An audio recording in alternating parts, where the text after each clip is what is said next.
It's Recording is on. there is like some sort of, uh, I guess we could go with that. You called it immediacy, right? It's definitely there, but I feel like I think I wrote as much, or I've said as much in the promo thing that I and in the little blurb that I wrote before, a week before the book got out. I said something. I'm going off of memory here, so excuse me if it's not all there. But I remember saying something to the effect of this was born out of necessity, right? I feel like the same could be said about the feeling of immediacy you're describing, in the sense of like it wasn't necessarily planned to be immediate, and someone else said to me, like when I gave them the initial thing to look into and read, they said something to the effect of, oh, this is like a very digestible piece of writing that still asks you to kind of sit with it and answer the questions it's asking you as the reader, sort of. I'm paraphrasing what they said to me, but it was something to the effect of that, right? And yeah, I agree. It is immediate, but I don't think it asked me to be. I think, and it's not necessarily that like I wanted it to be by the same token, right? Um, it just so happens that the last, I don't know, the first thing for the first like short thing I wrote for this book was in what 2019, I think. So I feel like the atmosphere in which I was writing these little uh, notes that weren't necessarily poems at the beginning defined not necessarily the poems themselves, but also, I mean, of course, they define the poems themselves, but also the process itself and how I was going to, like, the methodology of writing something like this. No, yeah, the atmosphere is definitely felt. Like you can see to it. I have so many questions also to ask you, by the way. I wanna Hmm. wait for the actual like, but like it's felt in some more than others, but in each single text, like it has a a context that transpires, even when you necessarily like just read it as it is without like situating it. Hmm. Even like outside of the book, you could take most. I felt like you could take some of these and extract them as like singular pieces of writing, and you still get um like you get a really definite and felt uh context, like atmospheric, cultural, or political as it is, and Hmm. that though doesn't, and that's was like really hit me because I was not expecting this the most. It doesn't, like, the context doesn't suffocate the author and the, like, let's say, the subject of the text. Yeah, It's like, this is because awesome. You feel like there is so much of you in the text, even in the most, like, in the more abstract ones. thank It's you, beautiful too. thank you. No, that actually means a lot, because as much as it's funny you mentioned that, because I think it's actually twofold in a way. It doesn't, just as much as it is personal. It's really like it was asked to be written by me specifically, but also I don't know. I'm not that much of a spiritual person, but I'm spiritual leaning, I guess. Um, and going off of that, I do feel the sense of like the sense of urgency when I do something, especially if I end up publishing it. This is irrespective of language, um, in any sense. It's more so like regardless of whether or not it's music, writing, I don't know, interdisciplinary kind of more edgy artsy stuff I do. All of it could be done only, or I would like to think so at least. All of it could have been done only by me. But then again, with this book specifically, it's like, hmm, at the end of the day, it doesn't matter who wrote it because the writings themselves kind of stand on their own. They're as much a part of me as they are severed from me and my experiences. Because I got the feeling of like at least the because obviously I wrote a lot more for the book, um, and then I ended up like scrapping more than half of it in the final cut. That's because what I ended up scrapping was the ultra personal stuff. Not to be the type of guy that's like scared of vulnerability or whatever. I sometimes am, of course, uh, as we all are, I assume. But it's more so like, oh, this is like something that's not only unique to me, but I felt like I wasn't ready to share those things as well, because I feel like you have to the context wouldn't be self evident if I included those as well. You would have to know me to understand what I meant.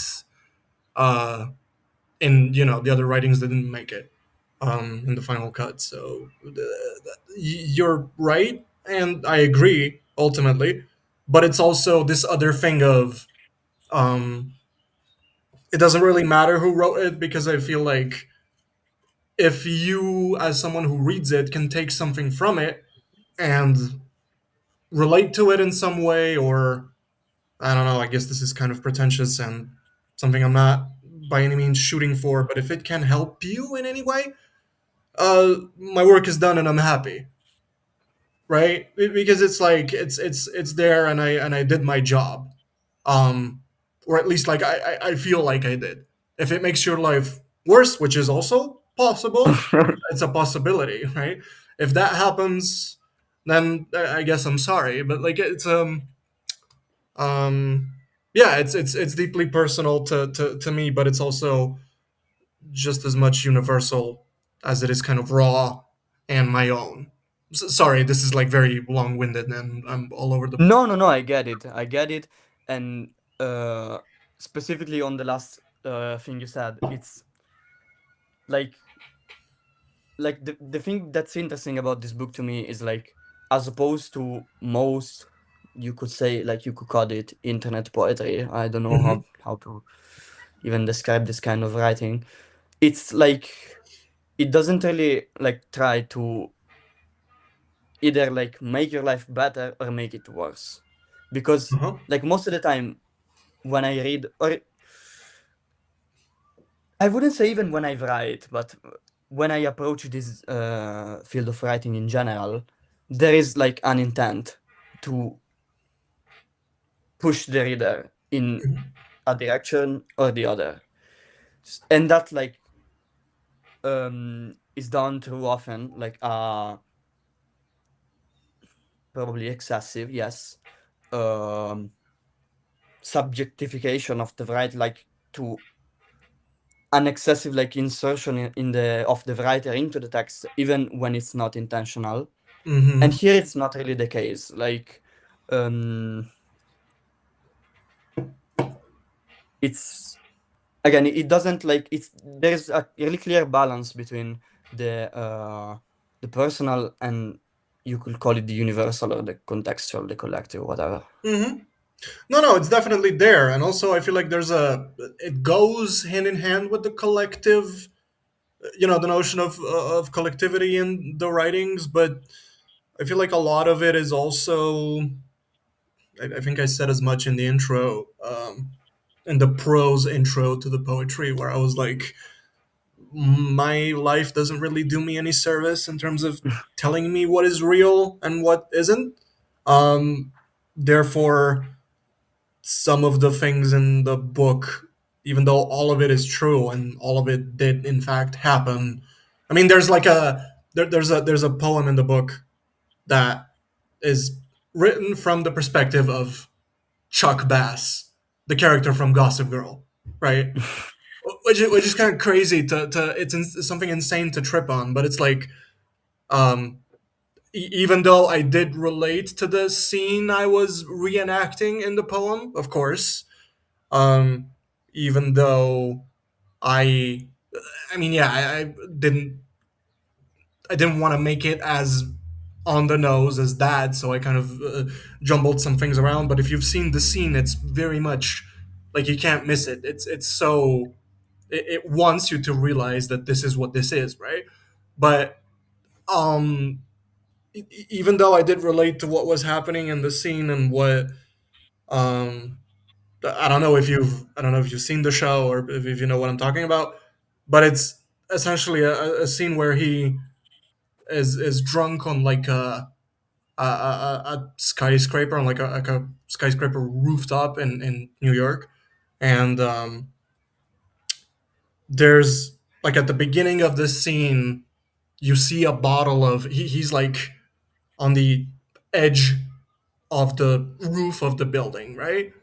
Almost like singing to himself, and it feels like he's gonna fall off and die, right?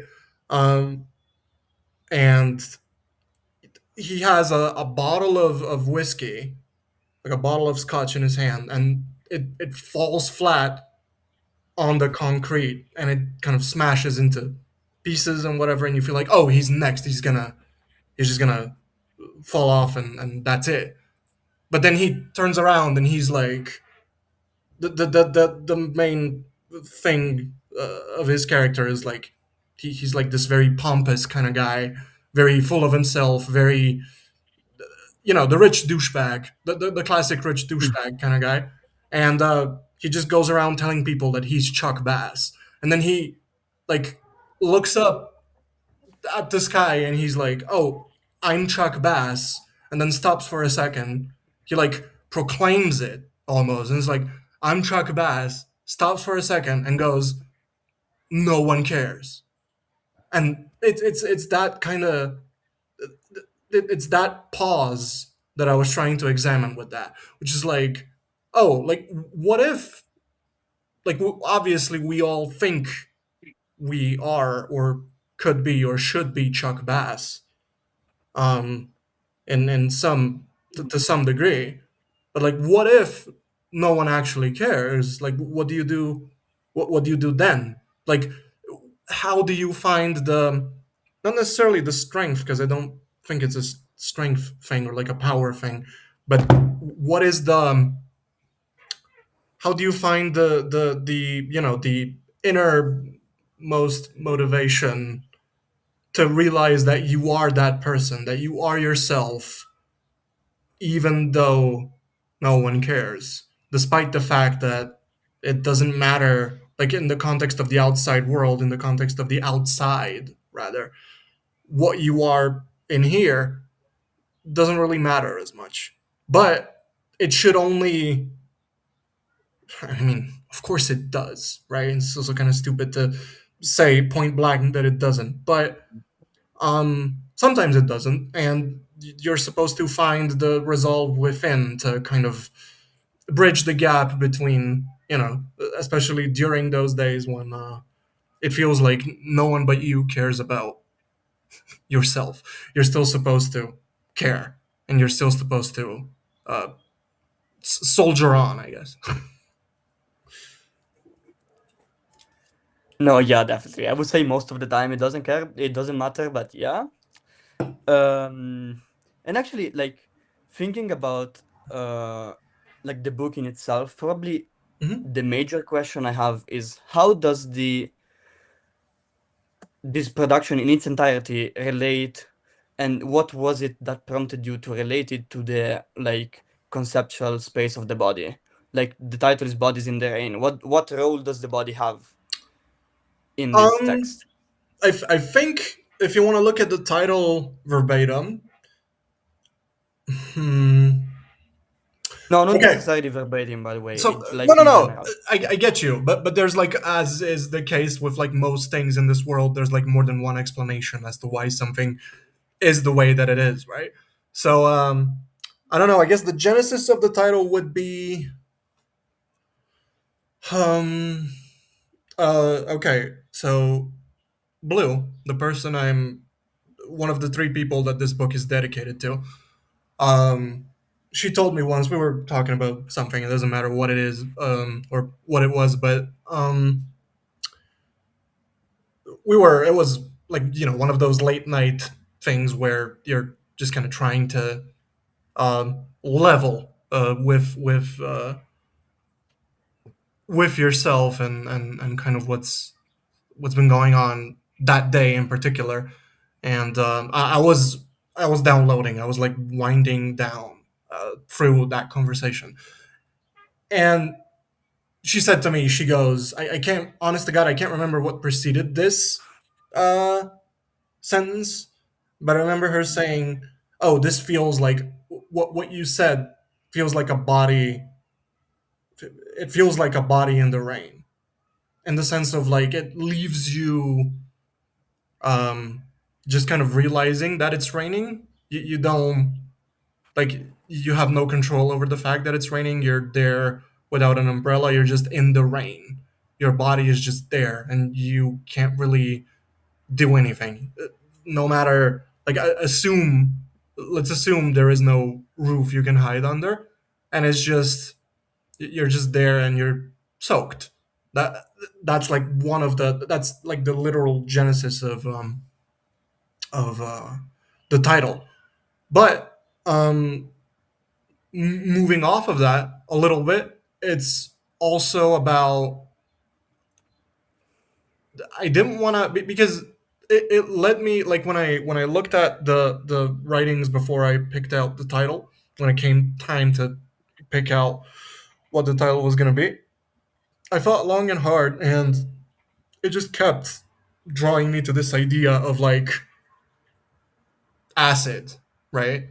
Um, Acid rain, something that's almost like poisonous, I guess. Something that's you're getting hit by and it's hurting you, and it's like you can't do much to stop it, and you're just kind of left to figure out what you're going to do with the feeling of pain that comes from that.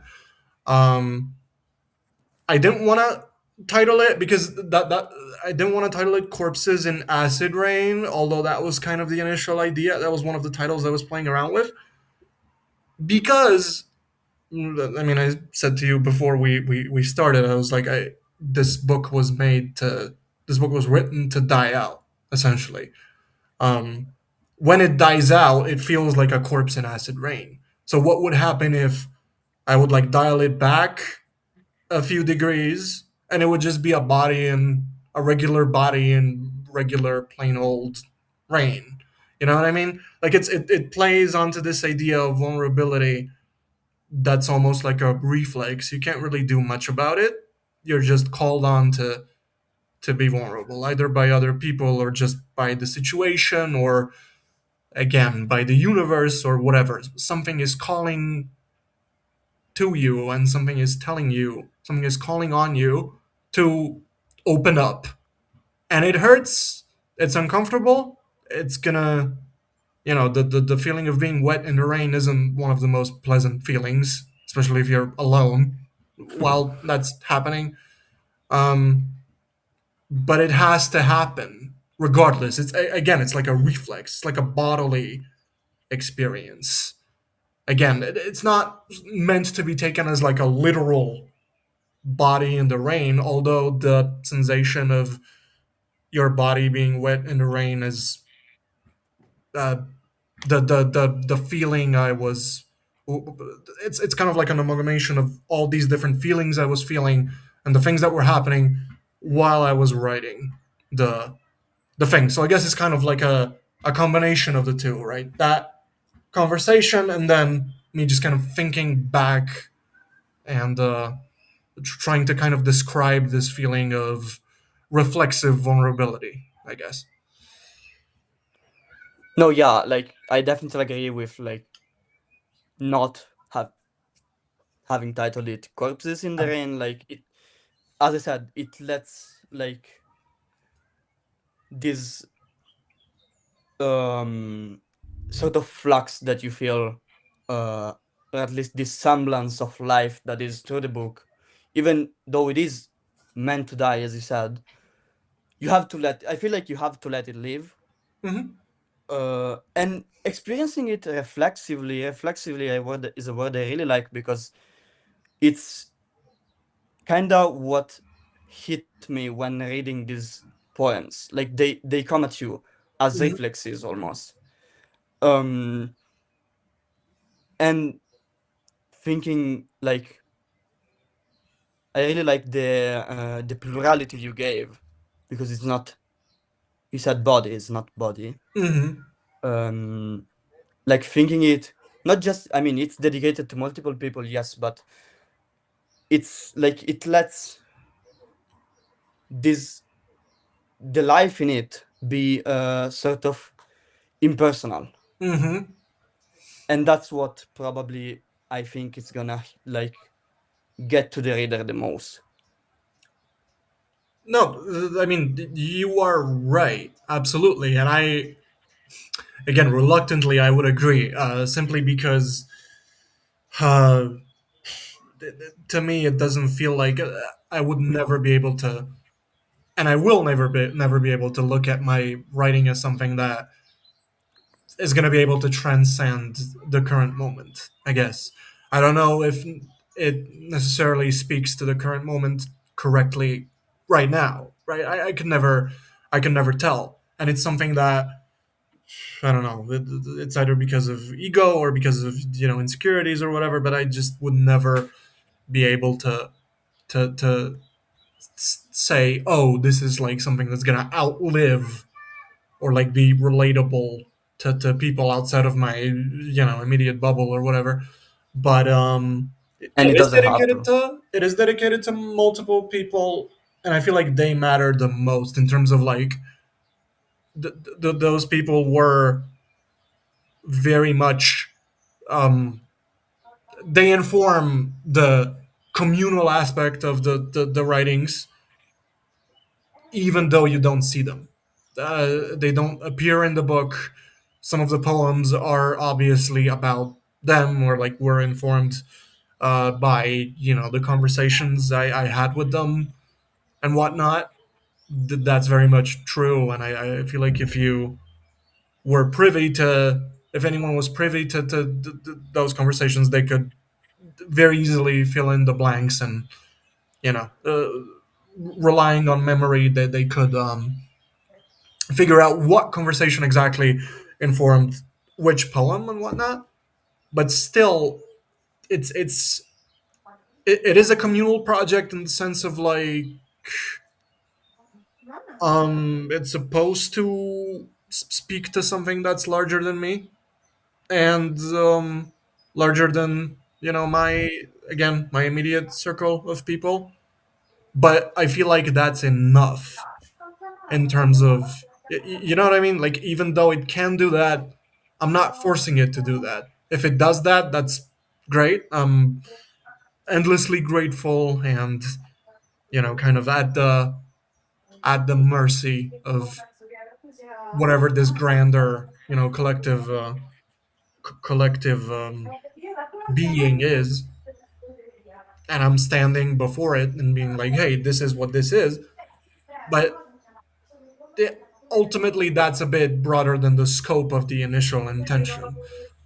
What I wanted to do was get this out there, um, but I also wanted to do something for them specifically, right? I wanted to be like, oh, hey, this is because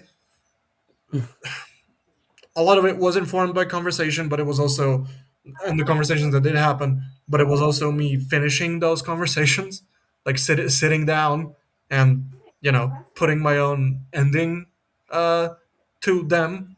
Lovely. With some of it, I was too scared to finish them then and there, especially like that.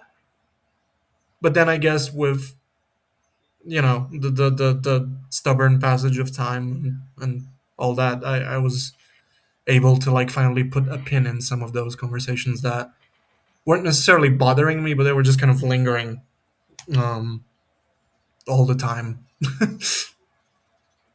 Lovely. And like now about the book, Hmm. like in the process of the book, you said this book sort of began in 2019, right? Yep. Okay, would you like, if you were to go back in 2019, Hmm. was there like an like concrete intention to assemble this book? Like, was the project sort of there already, or like was it something that came spontaneously? Uh, and especially if you were to go back now with the book already out, then how would you like, how would 2019 you see this book as a like finite product? That's a very interesting question. I feel like 2019 me would have hated the book. Um, Honest to God, like I think if I read something like this back in 2019, I would have one. I wouldn't have finished it 1,000%. I would have just thrown it out and be just like, no, fuck this. This is way too. I don't know. I guess I would have called it pretentious back then. Um, but no, to answer your question, no, that wasn't the intent behind me starting the whole process of writing this. It was more so, oh, this is like something I'm pinning down in my private journal. No one was supposed to read any of this initially. It was like, oh, this is like some shit was happening. I just finished. I was I lived abroad for a moment. At that point, then I had just came back. There was like a lot of life changing stuff that was excuse me, that was happening at the time, and I needed an outlet to figure that out. I didn't know how to feel. I didn't know what to think. It was there was like a lot of there was like a lot of death and sickness and I guess uncertainty as well, obviously around me, and I wasn't able to deal with it without first, sitting down with these emotions and trying to kind of not necessarily categorize them, but just like parse through them and see what they are as they are, without me trying to mold them into something that's more bearable to me, right? Then fast forward to what 2023 slash 2024. That was when most of the writings in the book kind of took place, not also in terms of me sitting down and writing them, but also the situations I'm describing Mhm.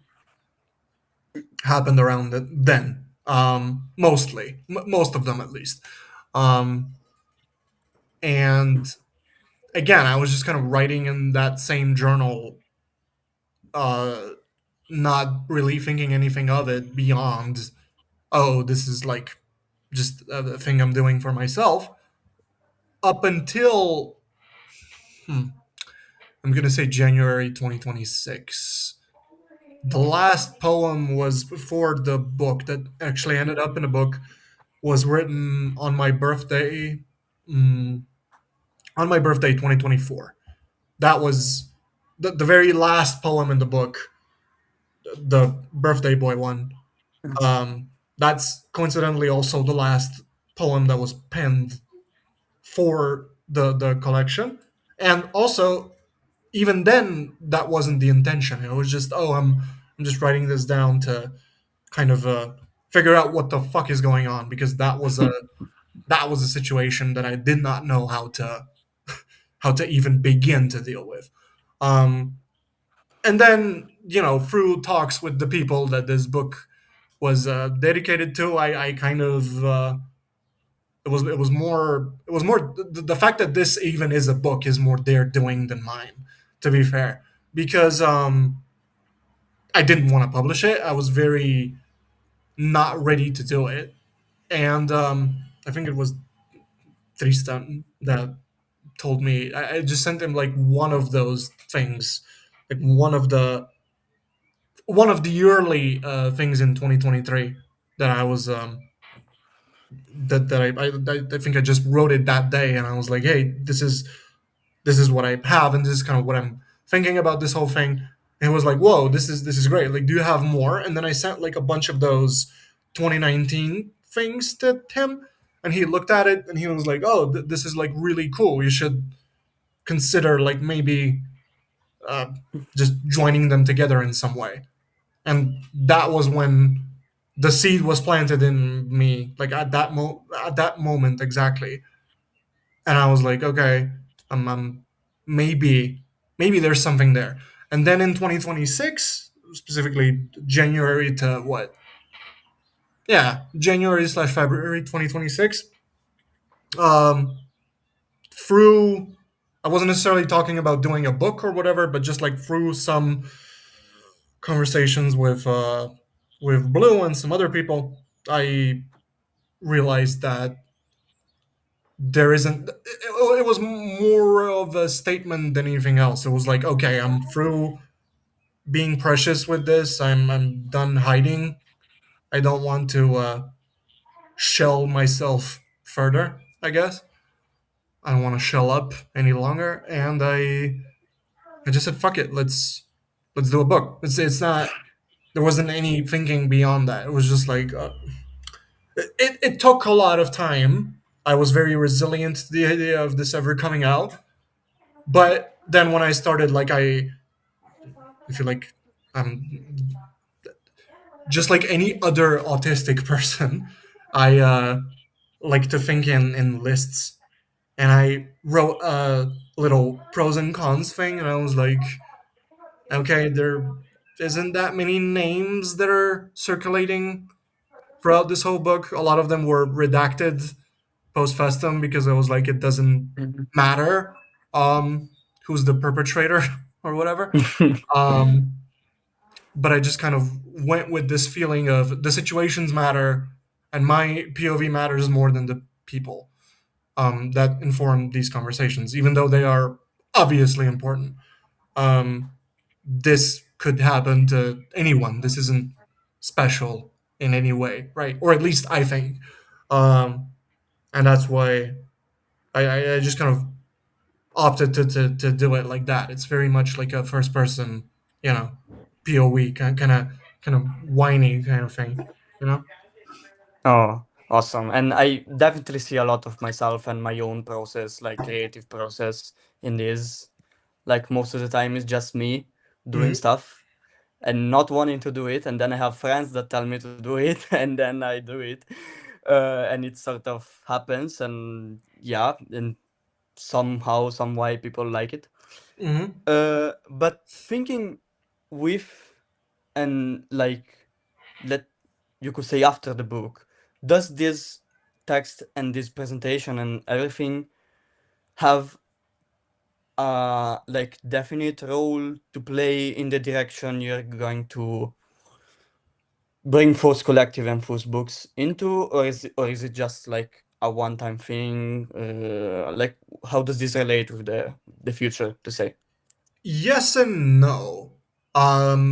Yes, in the sense of this will help me to, or it did help me, I guess, to kind of move forward, to get over this hump of the last what 2 or 3 years at this point, 7 or 8 if you go all the way back, right? Um, so definitely it does inform the future in the sense of like this is done, therefore I'm finally able to kind of move past whatever this was. Um, but also it's a very one time thing. It's a very one time kind of book. I doubt that even if someone, you know, beyond the people who know me, the people who are involved with my work, and the people this is dedicated to, even if someone beyond that circle reads this, I doubt they're gonna read it more than once. Um, if they do, that's great, obviously, but like I don't think it has.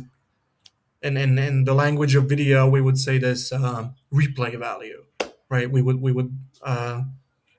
there isn't any replay value to this book, from my point of view. Um, when it comes to the publishing house and the whole, the thing with Faust and all that, obviously this book was an icebreaker in the sense of like, oh, this is the first thing we're doing. We're allowed to make mistakes because this is like the first book we're putting out. So it's definitely been a very weird, very non-linear learning curve. Uh, when speaking to the publishing side of things specifically, but also in terms of my work just kind of being out there for people to consume, and especially people who are like outside of this niche or bubble or whatever. It's um yeah, I mean it is a one time thing, but it also it is kind of like a work that stands on its own. Um, even in terms of my other work, I don't think it relates much to. I don't think it relates much to anything, because it's like I rarely get. I always get personal, but I rarely get this. I rarely go this deep into like what's going on in here. Um, so I don't know if this answers your question, but it's like it's a little bit of both, I guess. No, it does. It does. Like in some way, almost I could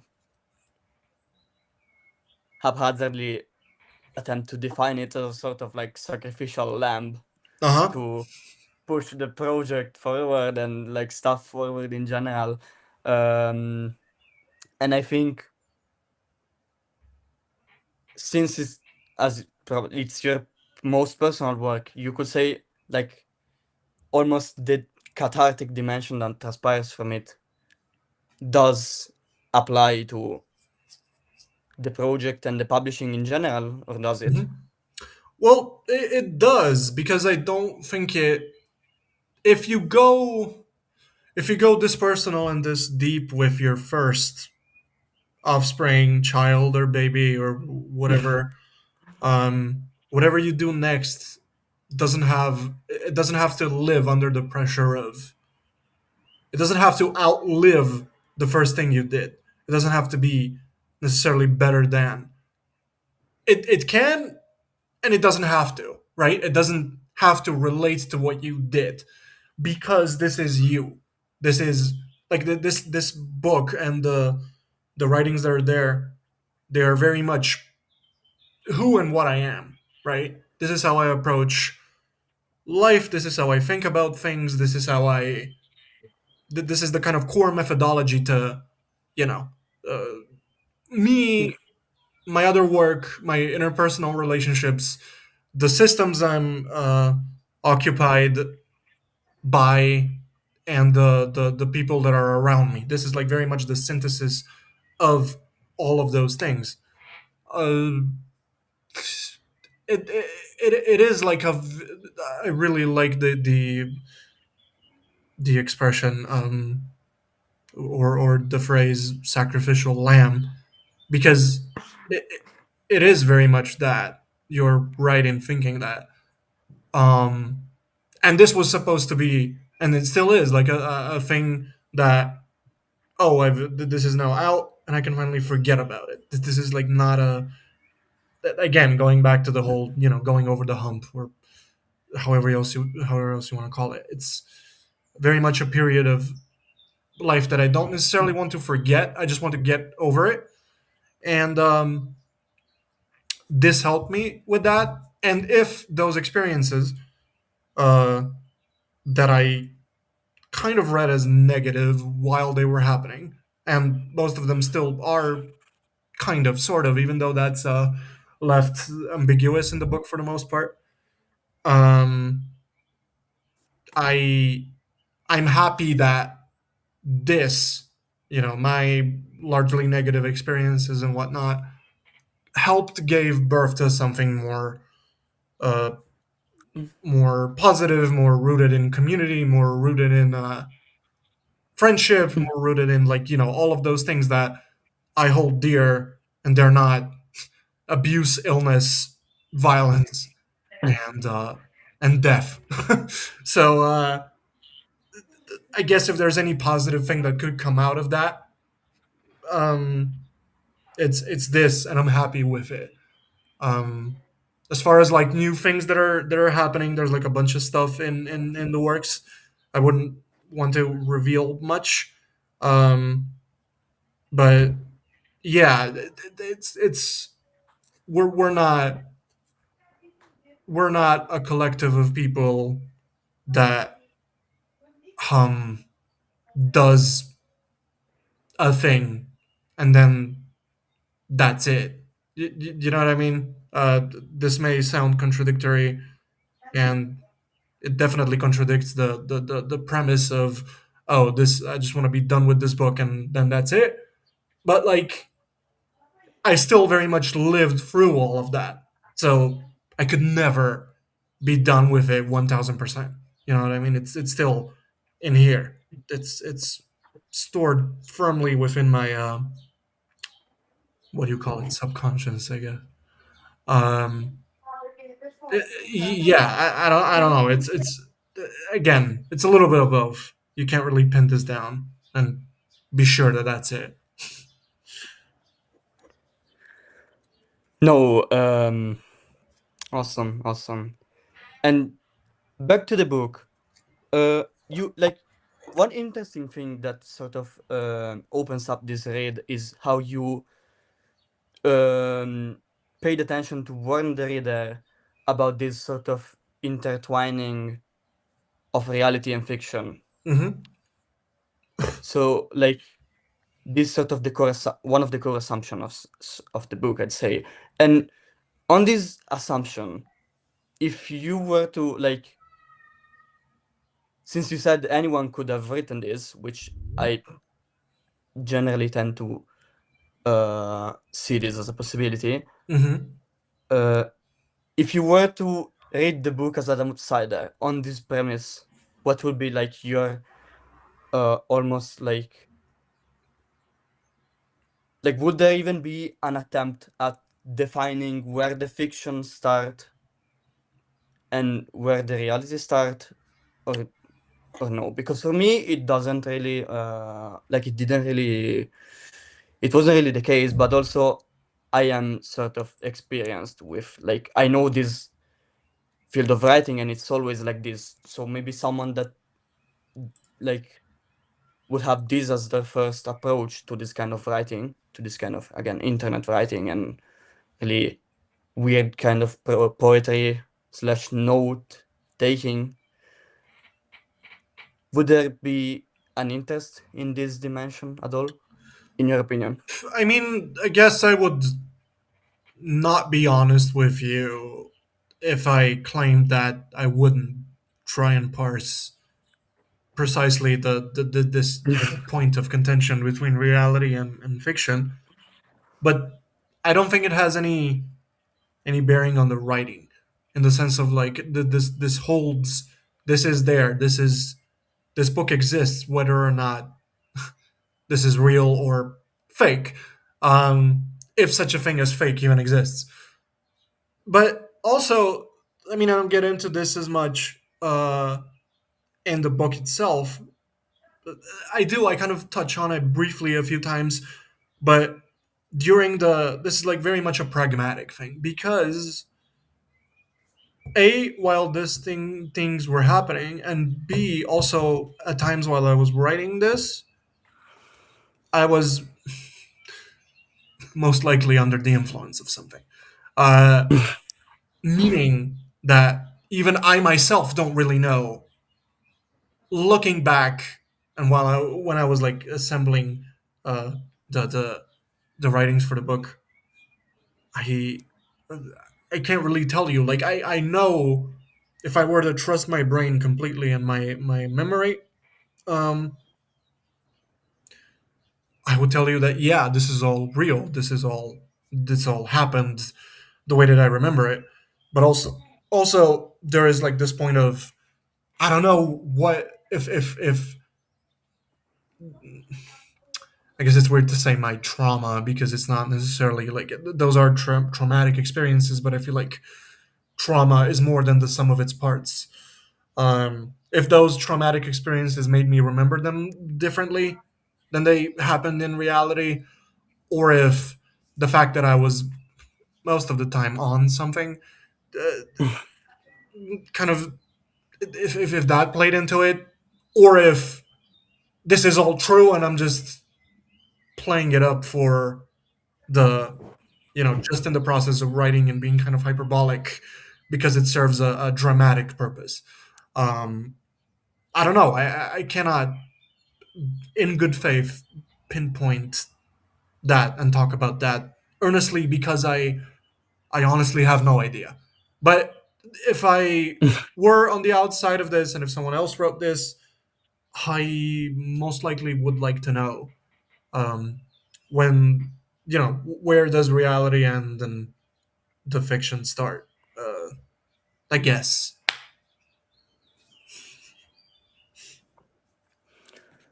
No, yeah. Like I guess I'm too accustomed to this kind of writing that is absolutely not sober, and that's the beauty of it. I mean, yeah, um, there is a point of okay. I mean, full disclosure. Uh, when it comes to all of the harder stuff and whatnot, I'm fully sober now. Uh, which means that when I was assembling the book, it some of the stuff felt kind of cringy, for lack of a better word. You know what I mean? Um, but still, I wanted to honor myself in that headspace, in the sense of like I obviously respect myself more now when I'm like out of the whole thing. I'm off the ride. I'm okay ultimately. Um, I still wanted to honor that past version of myself that was, for all intents and purposes, a bit more messy than I am now, a bit more disjointed, and a bit more dysregulated. Even though I guess you could say that with almost full sobriety, also comes dysregulation and this kind of feeling of being um, all over the place and sometimes feeling like you can't really be off the snuff in social situations. That's all true and that's all there still, but I feel like to a much lesser extent than like a couple of years ago. um I guess it's like I had to kind of put my arm around my past self and be like, hey, I get it. This is also one of the reasons as to why I feel like it kind of matters that I wrote this, even though it doesn't really, but it matters to the extent of like this is a dialogue between me and myself, in the sense of like I'm putting my arm around my past self and being like, hey, I get you. You weren't half bad, even though you sucked. Um, Therefore, you deserve the space to kind of articulate yourself fully and see where you want to go from there. It's almost like an outer body experience. I don't know if this makes sense. no, it does completely. And thinking of it this way, if you were to choose one of the texts within the book Hmm. and like insert yourself at the time of writing it, like what was the the process of writing it? Because I often find myself writing stuff in unconventional situations, like drunk on some couch of some people I've just met 20 minutes before actually writing the text. Uh, um, and would you actually like comfort that person overall. Because if we have to get into comforting the older self, what would be the one you would comfort the most among the Um, many that appear here with? Probably,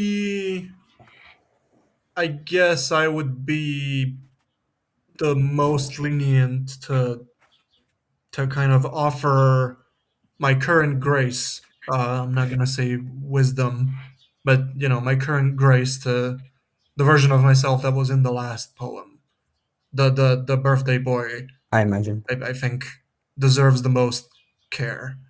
For context, it's for those of you who haven't read the book yet, it's my 2024 was like a very weird year for me, right? So my mom got sick with cancer the year prior. So the I think she got her diagnosis on the tail end of 2023. So December 2023, around New Year's Eve, was when she found out she had breast cancer. Right?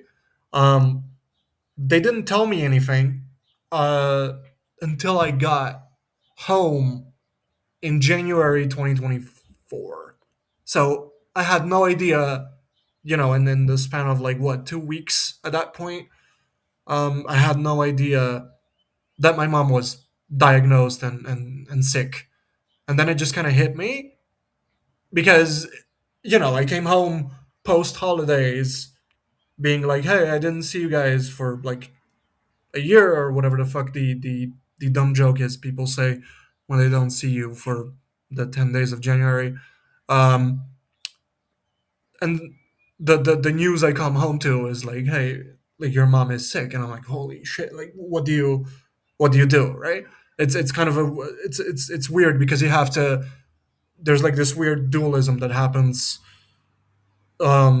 It's almost like you have to do double labor. You have to stay upbeat for the person that's sick. In this case, that would be my mom. I can't, because it's kind of dumb to cry and be a little mopey, whiny bitch in front of the person that's going through hell, and you're just kind of you're receiving it secondhand. It's not the same, right? Um, but then, like while all of this was going on, I was involved with someone that I obviously cared for very very much, uh, and there was a weird disconnect like between the two states of being because on the one hand I was feeling insanely like the need to be vulnerable was there from my point of view because like shit, my mom is going through something, I have no idea what's going to happen. It's very much a time of uncertainty, and if you had someone in your family that was like going through something similar, then this. It's like, Definitely. yeah, well, yeah, it's like you can't really know what tomorrow is going to bring, and you're kind of dreading the it's a deeply anxious kind of state of being that seems to never end because it's not like we're not talking about a 2 week period. Oftentimes it's thankfully, my mom is okay now. She's in remission, she's living great, whatever. That's all well and good, but at that point in time I had no idea how that's going to go. And I mean, no one did, to be fair. And there was like a lot of things that I had to adjust to and grow accustomed to. It kind of changes your entire, not just your view on life, but your life itself changes uh based on all that. Your needs change, the the way in which you articulate yourself changes, the way you look at the people around you changes. It's a complete 180 um from what you had and from what you thought life was prior to to learning what that was. And I was closely entangled with someone that didn't necessarily see it like that in terms of like, oh, this is like your own thing. You're supposed to like deal with this yourself because this is like your parent, and um it's something that's deeply, it's personal to you, which is true, but also it, opens up the space for a lot of miscommunication. And then as like all of that was going on, um my mom was going through hell. I didn't know what I wanted to do with this. It felt like there was even a point earlier in the book where I'm describing a situation where we were I was at this person's house at like a late hour doing God knows what, and they said something to the effect of like, you know, I don't have it easy. I this was a little after it was a little after my mom was diagnosed, and it was like a night where I was very much like bawling. I had no idea like how I wanted to approach my emotions. I didn't know where to start. I didn't know what to, you know, where to begin. And they said something to the effect of like, it doesn't come, none of this comes easy to me. You know, uh, not to take away from their experience or whatever, but it was like, this doesn't come easy for me. There were like multiple times where I wanted to just leave, not but the world, right? And it was at that moment where I just remembered I dropped everything and I was like, Jesus fucking Christ, man! Like I have to. It's even though I have these, my inner world is kind of fucked. There's also the outside to take account for and just kind of balance the two. But then on my birthday, there was that moment of, I guess, there was like a bunch of those conversations in between, conversations where I felt nothing I said or nothing I did was able to make a difference with this person, while all my shit was still going on, and I had to account for that as well. So there was like a pretty big, I guess, disbalance, and yeah, on my birthday, it just kind of happened that the situation uh, the situation happened. I'm not gonna spoil anything. If anyone reads the book, you'll understand what I mean. But yeah, I'm sorry. This is like very very.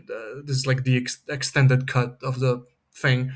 But I feel like that person of myself deserves the most care. That version of myself um didn't get what that version of myself needed at that point in time. That version of myself still sometimes on bad days requires attention and attendance. Um, that version of myself is, you know, I guess doing the work to stay in stay in the past, but still kind of inform the present. I guess the only thing I would change is the pride aspect because I wasn't proud of myself being on the receiving end of that. You know what I mean? Like, No, yeah, that's it. definitely. And like I figured that would be the answer, but I like with this like extended cut as you called it, like it makes sense definitely, and I have a lot to relate to personally. Um and yeah, honestly, like it was also clever and like, but really, I don't know, perfect choice probably, for lack Mhm. of better words, to close off the book on that specific poem. Um, and yeah, that's like felt really personal reading it, and just does even more now with all this extra information. Yeah, yeah. I mean, it is. It is definitely the most personal thing I probably ever wrote, honestly, because it's not. I couldn't hide behind theory in that one. I couldn't hide behind the intellectual machine, the the the kind of the gloves of contemporary intellectualism were off, and for the entirety of that book, but especially when it came to writing and then looking at that poem in the process of like picking out which poems I want to put in, and also during the editorial process. Even though this book had very little editing, some things needed to be jumbled around to protect other people's privacy and uh, all that. But it was, yeah, probably the hardest thing, the hardest thing I'll ever write. I doubt I'll ever get as personal as I did at that point. And pertaining the acid dimension of the text, Uh huh. would you say this like is the same way you um relate to and live the concept of acid in your other work, like on Hmm. Substack or anything, or is there some distance between, like, are there like different kinds of acid Hmm. here? Well, again, yes and no. This particular the acid in this book again informs the title. Therefore, it's kind of tied to that situation, right? That I was talking about in the beginning. But also, it feels kind of serendipitous to use this as the title because of the whole, the personal relationship I have to the idea of acid. And also, when we spoke, when you were here in Ljubljana, we smashed a couple of beers, and then at one point when I showed you my blog, you were like, "Oh, this surely relates to Mark Fisher and his idea of acid communism and whatnot," which is true. It absolutely does. Um, but and there's definitely like a Fisherian t- t- type of read on this book that wouldn't be wrong. It's it's it's definitely there. The spirit of Mark Fisher, the man, and Mark Fisher, the intellectual, is very much embedded in those writings and in the things we do on Acid Diaries, the Substack we're writing. Um, but they are different, but they're different. To answer your question, they're different only in terms of aesthetics and in terms of the history of how those two things came about. They came about pretty separately. Um, at that point, I think, don't hold me to this, I'm not 1000% sure this is true, but if I remember it correctly, I didn't even show Blue my blog or anything I was doing on Substack while at the point of us having that conversation.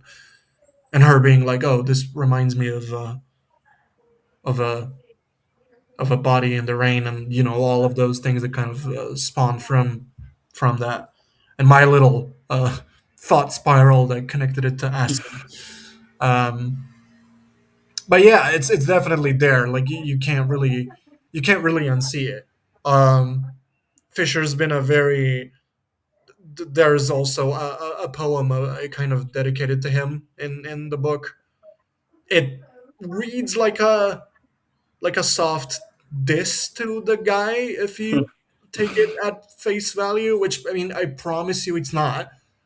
My adoration and love and you know respect I have for Mark Fisher is just unmeasurable. You can't put a number on on like how much I adored that man and his work, broadly speaking, right? Um, it's it's like very much. At one point, I would have told you, like, if you asked me this question, like I don't know, 4 years ago, I probably would have said something to the effect of, "Oh, I'm like trying to finish the book. I'm trying to finish Acid Communism." Um, I don't think I'm doing that anymore, and I don't think I was ever doing that to begin with.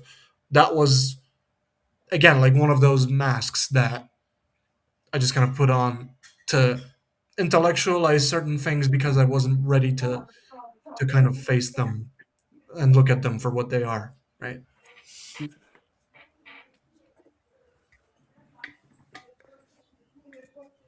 No, that's like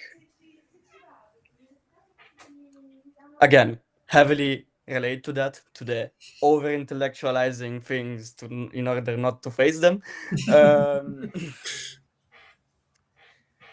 and yeah, I mean, like probably, especially in again, there is a poem on Fisher specifically, but this entire text kind of does feel almost haunted by Mark Fisher. Um, and would you say, like, other than yourself, of course, because it does, there's the whole ghost of yourself that is very much not as much of a specter as Fisher's, but would you say other influences kind of converged in this text, Oh, other than absolutely, Fisher specifically? absolutely. I'm very much I love the I love the postmodern more more broadly. Um, I love this whole idea of the I guess convergence of different references that don't necessarily go together. It's all just like I live in a world. I joke with my friends like a lot of the work that I do is just it's a world. I'm very much interested in like building worlds and world building as like a process of thinking and engaging with the subject matter at hand.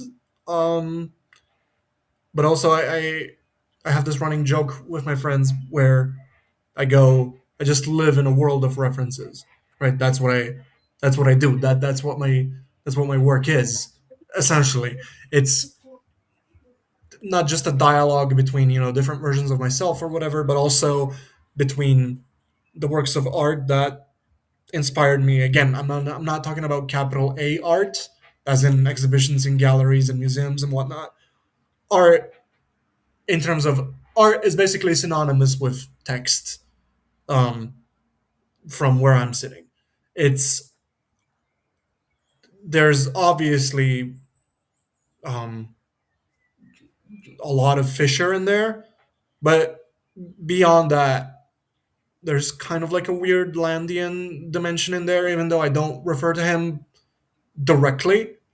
I think there's definitely like an undertone that influences that, even though my opinion on Nick Land uh, has been dwindling for I don't know a decade at this point. I have no idea what to think of him anymore, and I don't think he knows what to think of himself these days. But yeah, that's also there. The more obvious stuff would be the Gossip Girl reference. Um, the I don't know. There's like a lot of snapshots of like different I don't know shows I went to. There's like a blatant agnostic front, New York hardcore kind of reference. There's some of those poems were actually particularly those that were written before the pandemic. So in 2019 slash the early part of 2020. Some of those were written in New York specifically, in New York City. So I guess even though I'm not referring to it directly, you can feel the kind of NYC undertones of everything. There's a lot of mm, there's a lot of jazz in there. I think I mentioned Sonny Rollins at one point, in one of the early poems in the book. There's yeah, there's a lot of the New York hardcore stuff. There's a lot of hip hop. There's a lot of there's a bunch of anime stuff. If you can parse through, the niche reference things, you can kind of pick it out. Um, and yeah, it's I'm not shy of showing my influences and whatnot. I just wear it on my sleeve, and I just kind of leave it out uh, in the writings. I let them live a life of their own, I guess.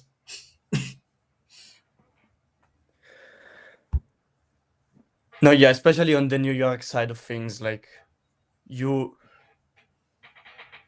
like it does feel like a text that has a lot of influence, but um, I guess you could take it as a like as a compliment. Probably, I don't know how you relate to current New York discourse. It doesn't feel like, in spite of the heavy influence, it doesn't feel like it's coming from current like New York art Hmm. scene, art discourse, art drama, whatever the fuck is going on there anymore. I don't Oh understand. yeah.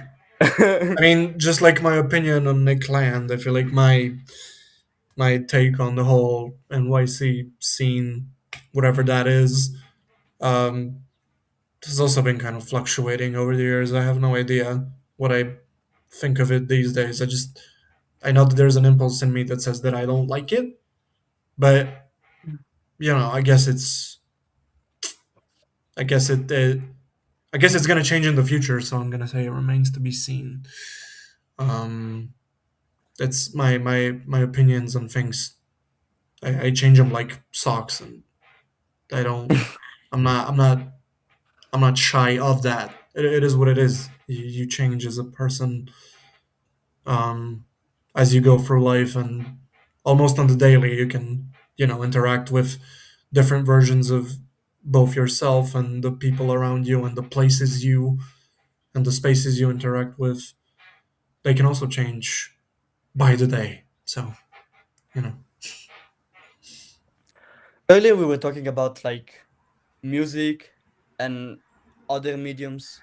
If you were to think of this book as a like multimedia Hmm. work, what would be like your medium of reference, like your main choice outside text? If you were to bring it outside the text into something else, what would be, or Hmm. would you even see it outside the text at all? I would, but I don't think it has to do with the book necessarily. I just don't. I'm so unbothered by you know the the singularity of artistic language and mediums and whatever. I just don't feel constrained by them one bit. So it's not necessarily that I'm thinking of this work as something other than text, something other than a poetry collection. It's just that if something like that would happen in the future, like if this book were to get translated in a different medium or a different artistic language, uh, it would most likely work. Um, but it more so has to do with the fact that I'm not married to a concept or like a single medium or a single artistic language. I have no preference. This just happened to be a book of poems. It could have just as easily have been a play if I'd chosen to write it as a play. But for whatever reason, I didn't do that. So I guess then we are soon to see a sort of internet cinema-ification of this book, probably. Absolutely. I just wouldn't well maybe. No, you're right. I if if something like this happens, I can say this for sure. If something like that happens, I'm not going to be the one that's in the driver's seat of the thing. Uh, Most preferably, I'm not going to be involved in it at all. It's going to be someone else's project that takes inspiration from what I did. If it inspires anyone to do something like that, you have my blessing. You're kind of stupid, but you have my blessing. Um, it's I don't know. I just if I could force out a preference or whatever, I just would say that I probably wouldn't do a play. In a more traditional sense, I wouldn't like put it on a stage just because this deals in feelings and concepts and ideas. People are just the vehicle for you know the expression of those things. So I don't see it as like something that is very dialogue heavy, if you know what I mean. Like I just don't see it happening. No, definitely, definitely. But maybe it's something if it's something more abstract and something more outside of the traditional idea of theater or whatever. And if someone else wants to do it, I mean, again, be my guest. I don't know.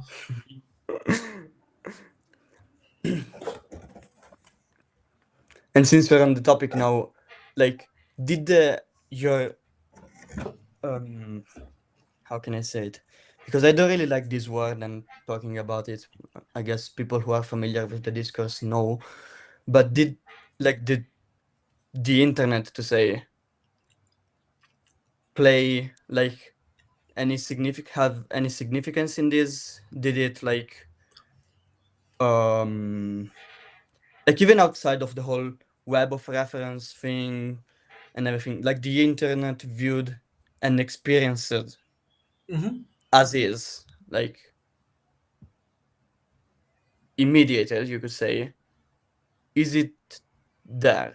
Because I did feel a lot of it, but maybe No, that's no, just me. absolutely. Maybe that's my own reading.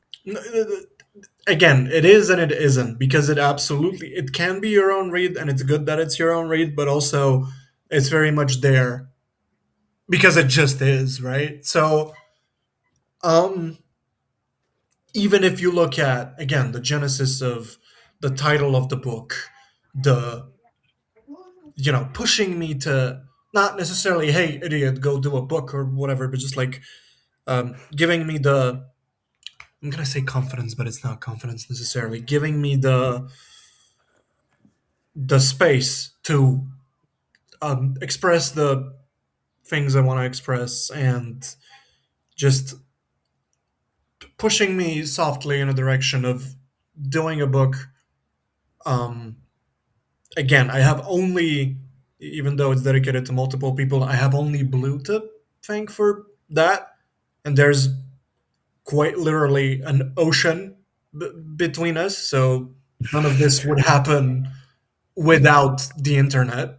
Or it would, but it would be, it would be slower. And that, I can't say that it wouldn't, but I can say for sure that it would as well. So that's the internet is very much to thank for the internet as like a tool when it comes to the internet as like a digital space that influences all of these references in my kind of relationship with them.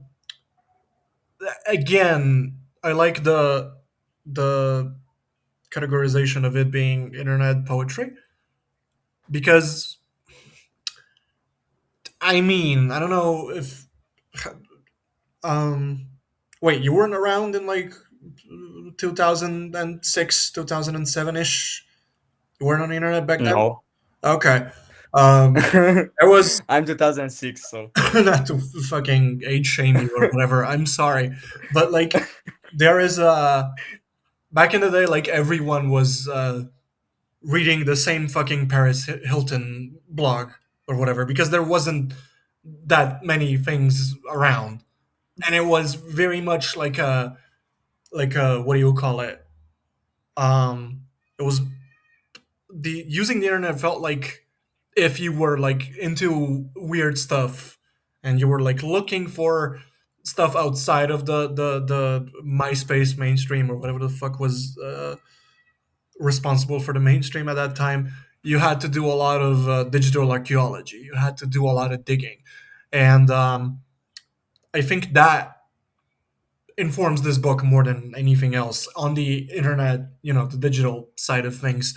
There's obviously a lot of net lingo here that's being used when you look at like the language and the word choice and whatever.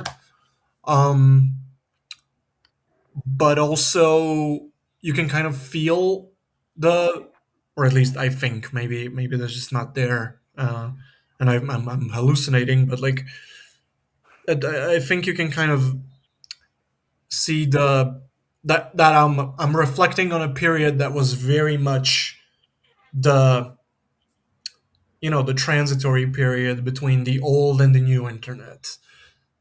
Again, Gossip Girl is in there, quite literally a show about a gossip blog. You can't, you know, it doesn't get more on the nose than that.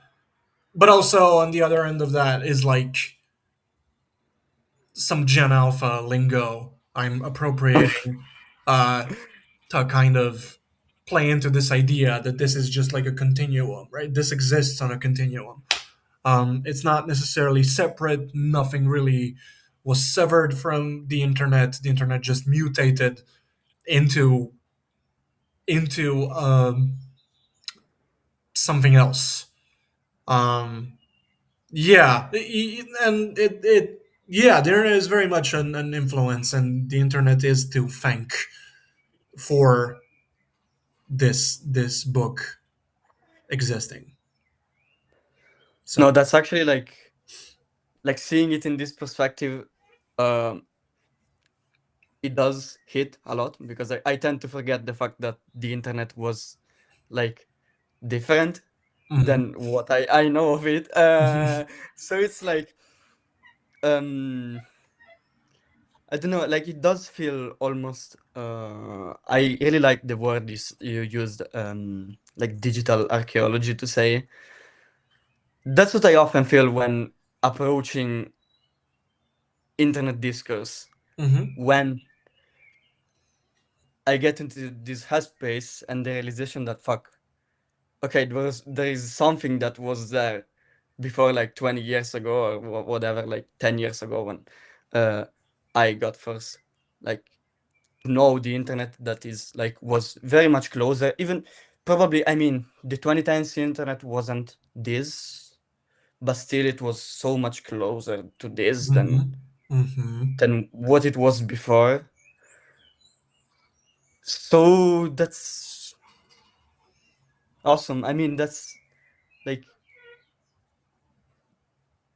I could never think of something like this because I don't have the empirical tools even to conceptualize it. But that's yeah.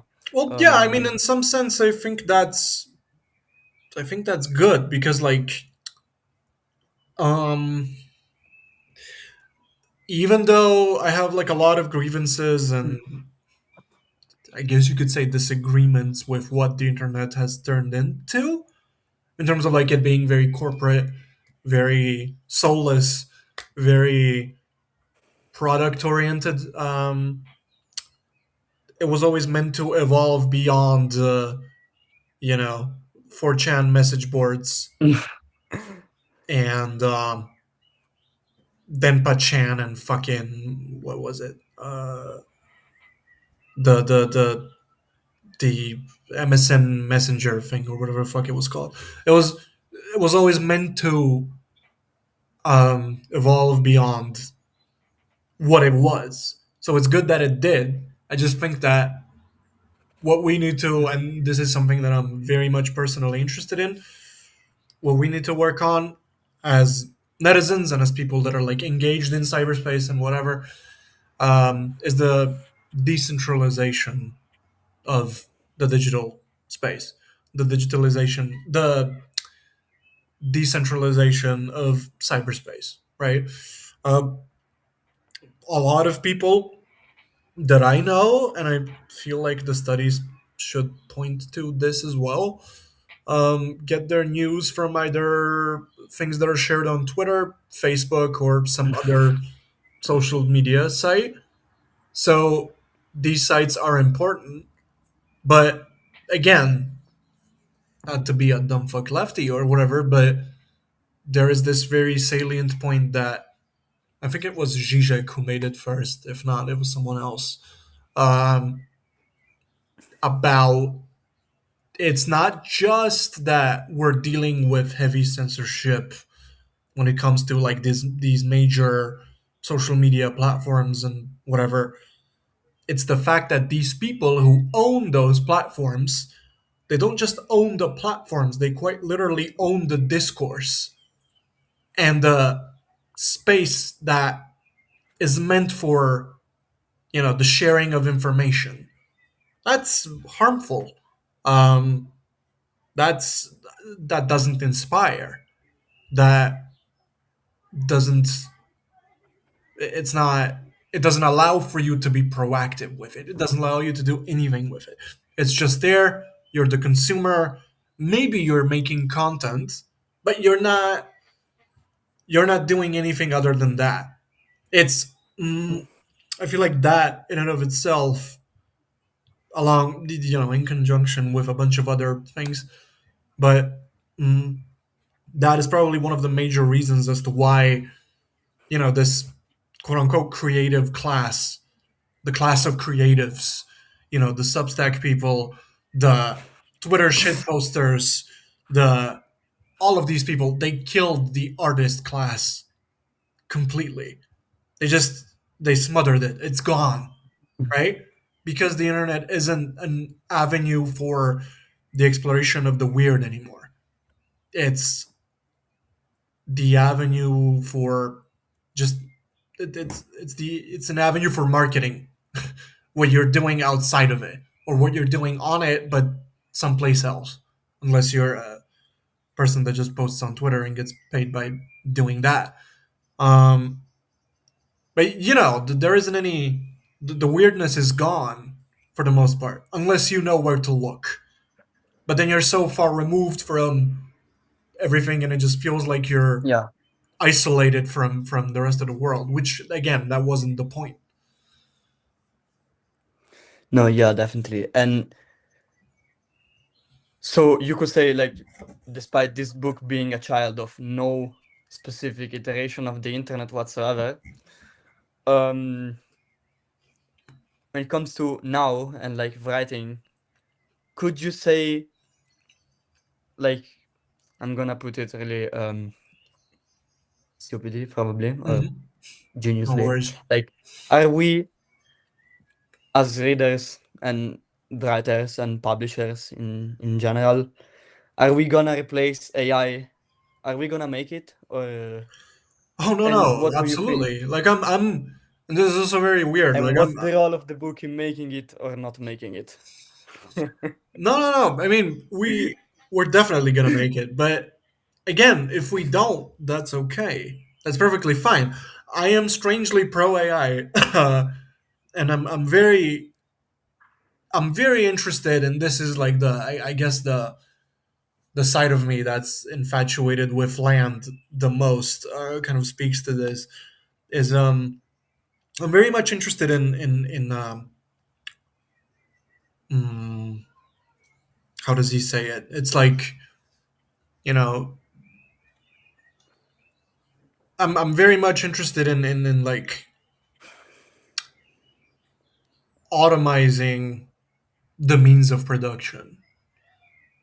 It's not like oh like the worker autonomy is only possible in my view when the means of production themselves are free. Therefore, you have to, and this is like very close to the contemporary AI discourse or whatever, precisely because it's like the main the thing that's at the core of this fear the AI paranoia and the AI induced psychosis and whatnot. It's like, oh, what if this thing becomes, environmentally autonomous, right? But it's like, I feel like a lot of the animal kingdom had the same fear about us as humans, you know, being the leaders of the pack, so to speak.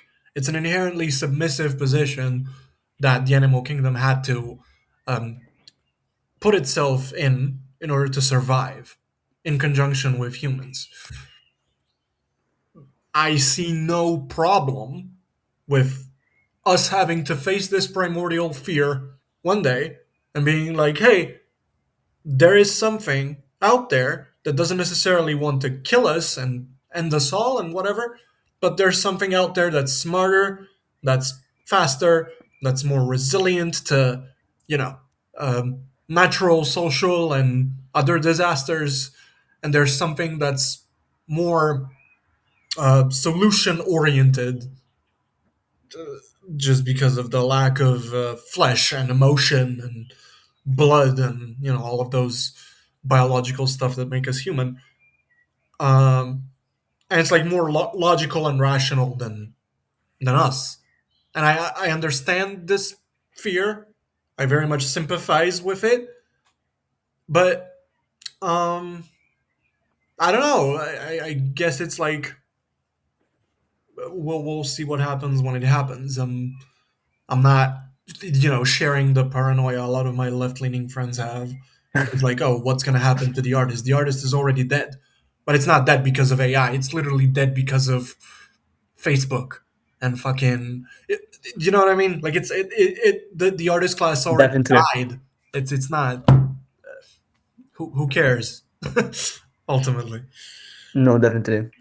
And like reading this kind of poetry, it's like you often like browse through Substack and you find stuff that's like, I don't know, again, that's not personally my question because I share a lot of the sentiment when it comes to AI discourse. If you detach it from the current like social and political and Hmm. implication and all, but AI as a thing, like scrolling through Substack, it's like a lot of people would question how much of it is AI generated, and that's Hmm. like But my it's take would like be the majority, but I don't know. Maybe no, maybe but then someone is but then you will look at climb like them. but then you look at like the shit that is not AI generated, right?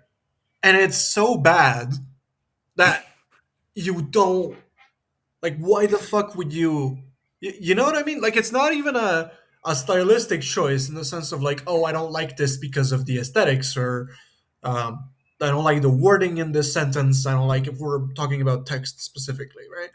Um, I don't like it how you worded this. I don't like how this adjective doesn't really do it for me or whatever. No, the whole thing's fucking bad. You weren't supposed to do this at all. And it's like it's a thing where people are gonna stand, quote unquote, for the absolute worst of the absolute worst of the most dog shit art imaginable, just because it's like organic, if we're using organic as like substitute for human, just because it's like human made or whatever. I mean, bad art is out there still, and it doesn't matter if that's not to say that like, oh, AI automatically makes better art or whatever. It obviously doesn't, but um you are at the end of the day still very much the filter of what you choose to put out there. If you choose to put if you like do a thing with ChatGPT or whatever, and then you uh, publish it without any sort of editing, any sort of thinking about it before you copy and paste it into the Substack article maker thing or whatever, and then you publish it like that, and it's dog shit. You're the one to blame. It's not ChatGPT. You know what I mean? Like it's not Definitely, no, definitely. the offer is fucking stupid.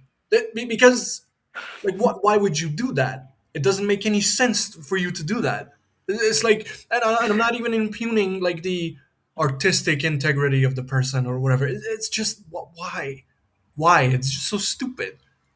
Again, this is what I hate the most is that a lot of what we would, at least I imagine, a lot of us here would consider art has been replaced by content, and a lot of it is Yes. being thought of as content when in reality it's literally just because content equals noise. It's meaningless noise. It doesn't matter to anyone but the person that made it. And judging by what I see online these days, I don't know if that's even true. I don't know if that's even the case. I don't know if even they care about what they're putting out, because they're putting out so much, and like so many things are put out there that like you can't physically dedicate, the emotional bandwidth and the wherewithal to deal with what you just put out into the world, because that's also a process. Like when you put something out, you can't just forget about it straight up. You have to sit with it while it's out there. You have to ruminate on it. The goal is to forget it and move on to the next thing, but you can't do it the moment you publish it and then or upload it somewhere or just put it out there. It You have to give yourself time to process that. And if you do AI art and that's the only thing you do, then yeah, okay, maybe you have more money than me, but I don't know. It doesn't seem like a very fulfilling thing to do. No, definitely. I was actually talking a lot about this, especially with my girlfriend who is watching now. Shout out. uh, would you like? I know this doesn't necessarily pertain to the book, but uh, would you say, I guess, as a netizen, but not necessarily like in general, in the condition of, you could call it the art critic or anyone who Mhm. in general enjoys art, would you see this like as a time in which we are living in that is characterized by a certain degree of responsibility to educate oneself, to actually develop the taste? Like, what, since we are talking about the quality of the art itself, what about the judge? Like, does the judge have responsibility at all? Does the dimension of class and like social and cultural contextual background still completely determine taste, in your opinion, or is it like, is there a degree of responsibility in cultivating it? I mean, it definitely starts off within the Badiou framing of class influencing tastes, right? It's definitely like Yeah. you can feel Yeah, it. I meant it that way. Like, are we completely post Badiou, or is it still like, is he still here? Is he still with us? I think we should do our best to kind of move past it in the sense of like not forgetting it, not going against it, and not dismiss it completely. But, and I'm not talking specifically about art critics. It's more so I'm taking your question, I guess, a little bit more literally. So anyone who's enjoying any kind of art and is thinking about any kind of art in general, in my view, is supposed to, I guess, the at the point where you are already capable of articulating yourself to yourself and be like, I like this because of this, I hate this because of this is stupid because of that, whatever.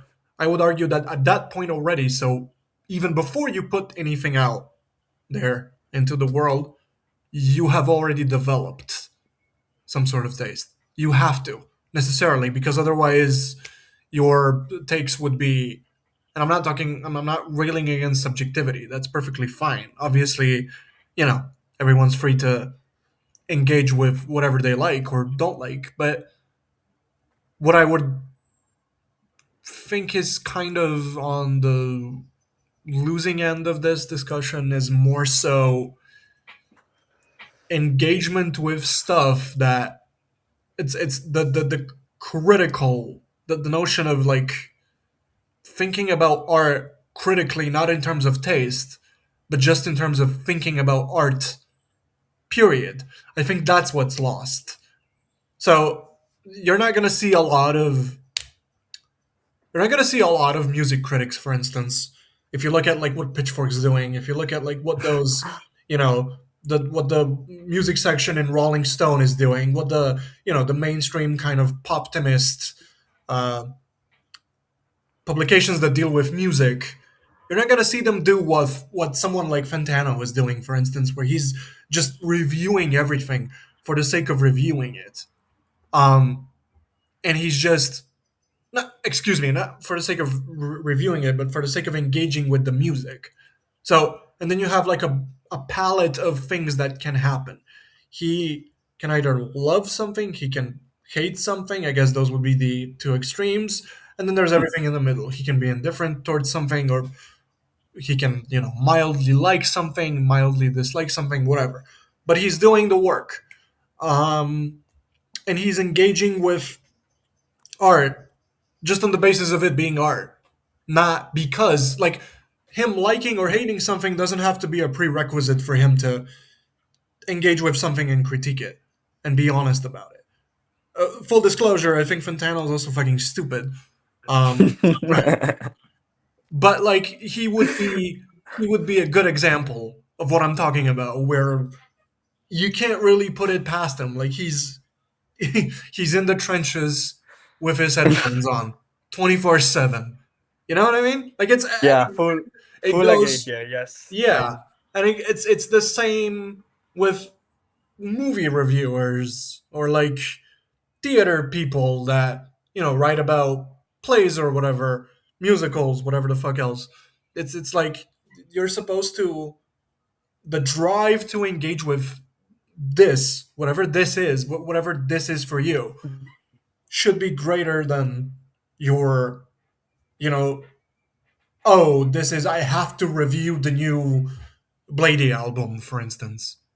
No, it's just an album that's out there. You're gonna get to it if you're worth your salt eventually. Or like, oh, I like Cardi. I'm gonna write about Cardi. Well, why are you thinking about it like that before you wrote the thing? It makes no sense to me. You know what I mean? no, definitely full agree here. And like now going back to the book, Mm-hmm. what like especially I've noticed again, this is maybe uh like totally symptom of my own like perspective and echo chambers and whatever, but like from my perspective I see that the internet and in general like social media discourse and art discourse and whatever has sort of left behind specifically literature and poetry. Mm-hmm. And what would you say to like an art critic, and especially like let's say let's make at this point let's make the full case, like let's say like a critic, a poetry critic or whatever, Mm-hmm. approached you and like started telling you what they think about your book, like no matter the judgment, like Mm-hmm. what would be your reaction to this? I would welcome it 100%. It's like I'm not. I probably wouldn't. Again, this doesn't have anything to do with them or me necessarily. It just has to do with the nature of the book and what it represents to me. I probably wouldn't read it when it gets out, just because I don't care to. Not that I disregard criticism. It's just that this wasn't made with that in mind. I'm not, Yeah. that interested in the general kind of appeal or lack thereof. But if someone were to approach me and they were like, "Hey, I want to write about it," go ahead. Um, I'm sending you the PDF. Knock yourself out. If it's like I don't think there is obviously bad criticism, but if if you engage with it in a way that honors your engagement and the artwork itself, regardless of what you think of it, then You can do whatever the fuck you want with it. It's and I'll welcome it with open arms. I'm not, you know, I'm absolutely down. Awesome, awesome. And yeah, I guess the idea of writing on it, like I'll let it sit, but probably I'll try to Mhm. write something on this book myself. Um and no, yeah, I mean, like, I don't know, because I feel like, again, it's like probably way harder, since I tend to agree to, like, when people say we are in the post uh literate slash like post text based language. Uh huh. Like, we are in the domain of images now. I tend to agree a lot with that statement, despite text still lingering onto the image oftentimes, Mhm. and even taking control of the image. Um, I feel like it's so much more difficult to actually critique a work of text in ways that actually, like, as you said, honor it and make it, like, cultivate it, than, I don't know, something like a movie or a song or an album, for example. I Mhm. think this is such like a harder, way harder thing to do. Um, I don't know, honestly. Maybe it's because people don't read anymore, or like But and it's whatever. also because of the nature of the medium slash the language. You know, you can like sure some ideas can be turned into a 3 minute song, but if I mean I don't know you can't really sit through a bad book. You know what I mean? Like you get like 40 pages in if it's like a standard issue novel or whatever. It's like 150 what 200 pages. You get like 40 Mhm. pages in and you throw it out. You're like what the fuck? Like why would I continue on? It doesn't make any sense to do that. Whereas with I don't know a bad movie, if you're like in a theater with some people, you're probably gonna sit through a bad movie. It's like because it welcomes that. It welcomes mediocrity. It's already baked into the language of the visual, I guess, because it's like more easily digestible just in terms of time consumption. Uh, when it comes to books, novels, poetry collections, whatever, um, you can't really do much with a bad book. You can just not you can just not read it. You can just throw it out. It doesn't. It's yeah, but um, I don't know. I guess the whole post text or post language or whatever thing that is kind of I again I embrace it. I welcome it very much so. Not necessarily because I'm the biggest fan of the erasure of standard language practices and all that, but I just so intensely stand against the purists and the pretentious fucks that just hate to see a book written in all lowercase, for instance. It's like fuck you, man. Like I'm gonna. This is just to piss you off. So. Yeah, I guess it's. I guess it kind of goes in those directions. No, it doesn't.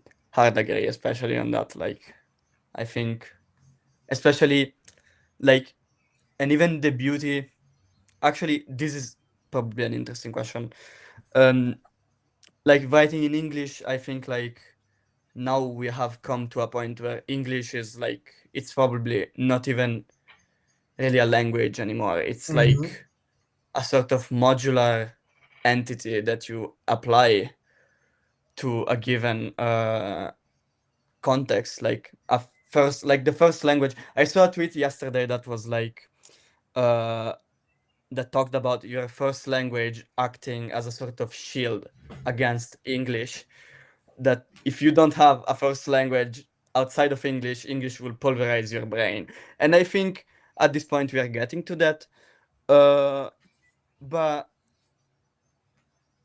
linking this whole thing to the book, like were the poems written in English, like straight up in English, or did you like write the book first in your first language? Like what is there like linguistic interplay between texts or no? Hmm. And what do you That's think a about the whole English thing generally? Like I think that's a it good might be interesting. question. Not necessarily because of the answer I'm about to give, because it's very much, it's a straightforward answer. The answer is yes, they were written in English. Um, but more so because of, again, why this was written. It was I was gonna because even when this was conceived as like a book, as I said before, um, this was supposed to. The primary audience were the people that this was dedicated to. Um, Therefore, I had to keep in mind that I had to keep it understandable uh, to those people. So I wasn't necessarily thinking beyond that. It was just like, hey, I can't, because it's a struggle for me to express myself in any language whatsoever, be it my first language or you know um, any of the any of the six that I speak. It doesn't, like, language is a thing that it's a technology that I try to use to the best of my ability and utilize it to express what's inside and what I see and what I take in from the outside as well, obviously. But yeah, they were written in English because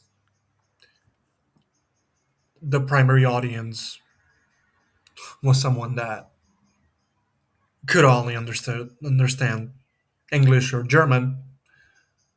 Um, and I can't write in German to save my life, so I had to go with English.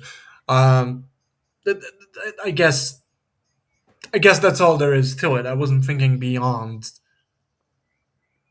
appeasing the primary audience in that sense. I don't know. I mean, it's interesting, the whole.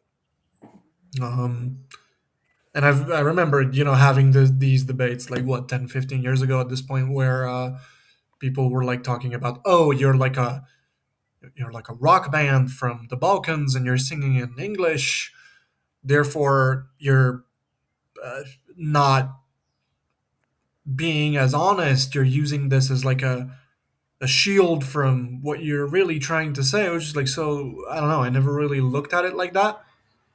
I guess it's also a generational thing. Like ever since the what late 1980s, I think, um, people in ex Yugoslavia that was broken up in all of these different smaller countries.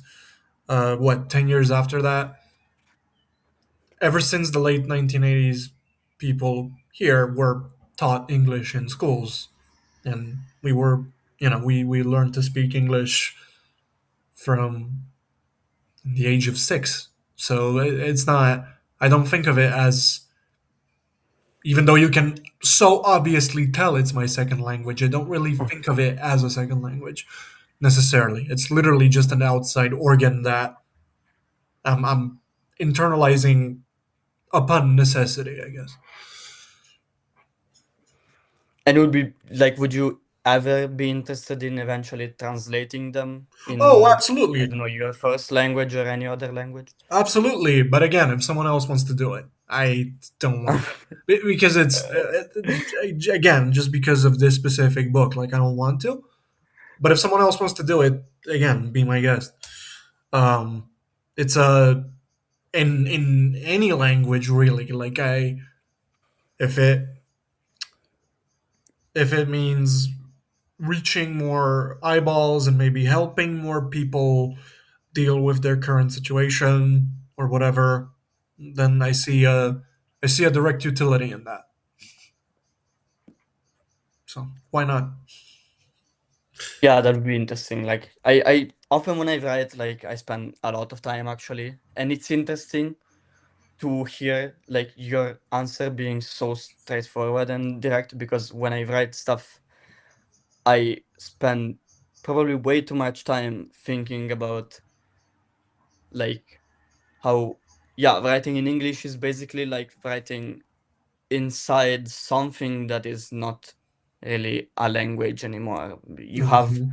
because you have a lot of like expressions and ways of saying that we picked up and we just collectively know from our collective like systems of reference that we are inside in, that sometimes they do apply to certain languages, sometimes they don't. And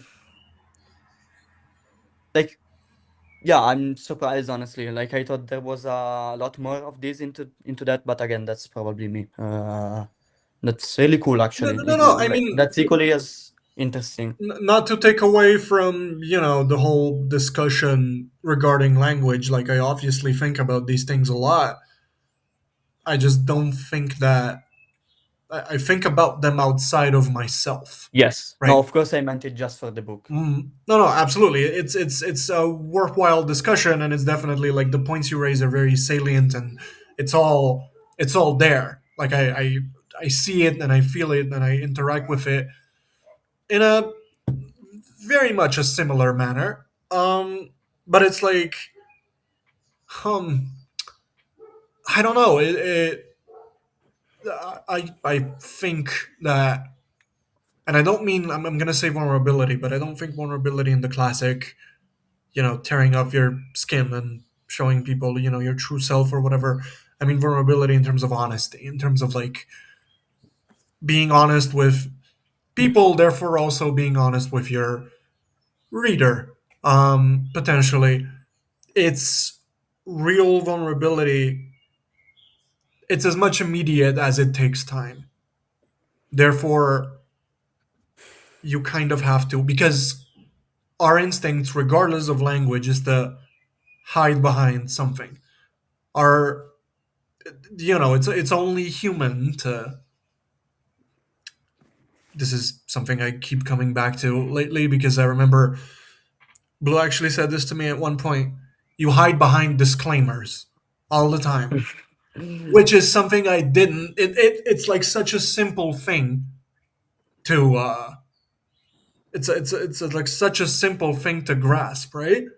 But I just wasn't thinking about it at all before she said that. I was like, wait, hold on. I 1000%, you're right. I do, right? But it has nothing to do with language capability, the understanding of language, all of those things.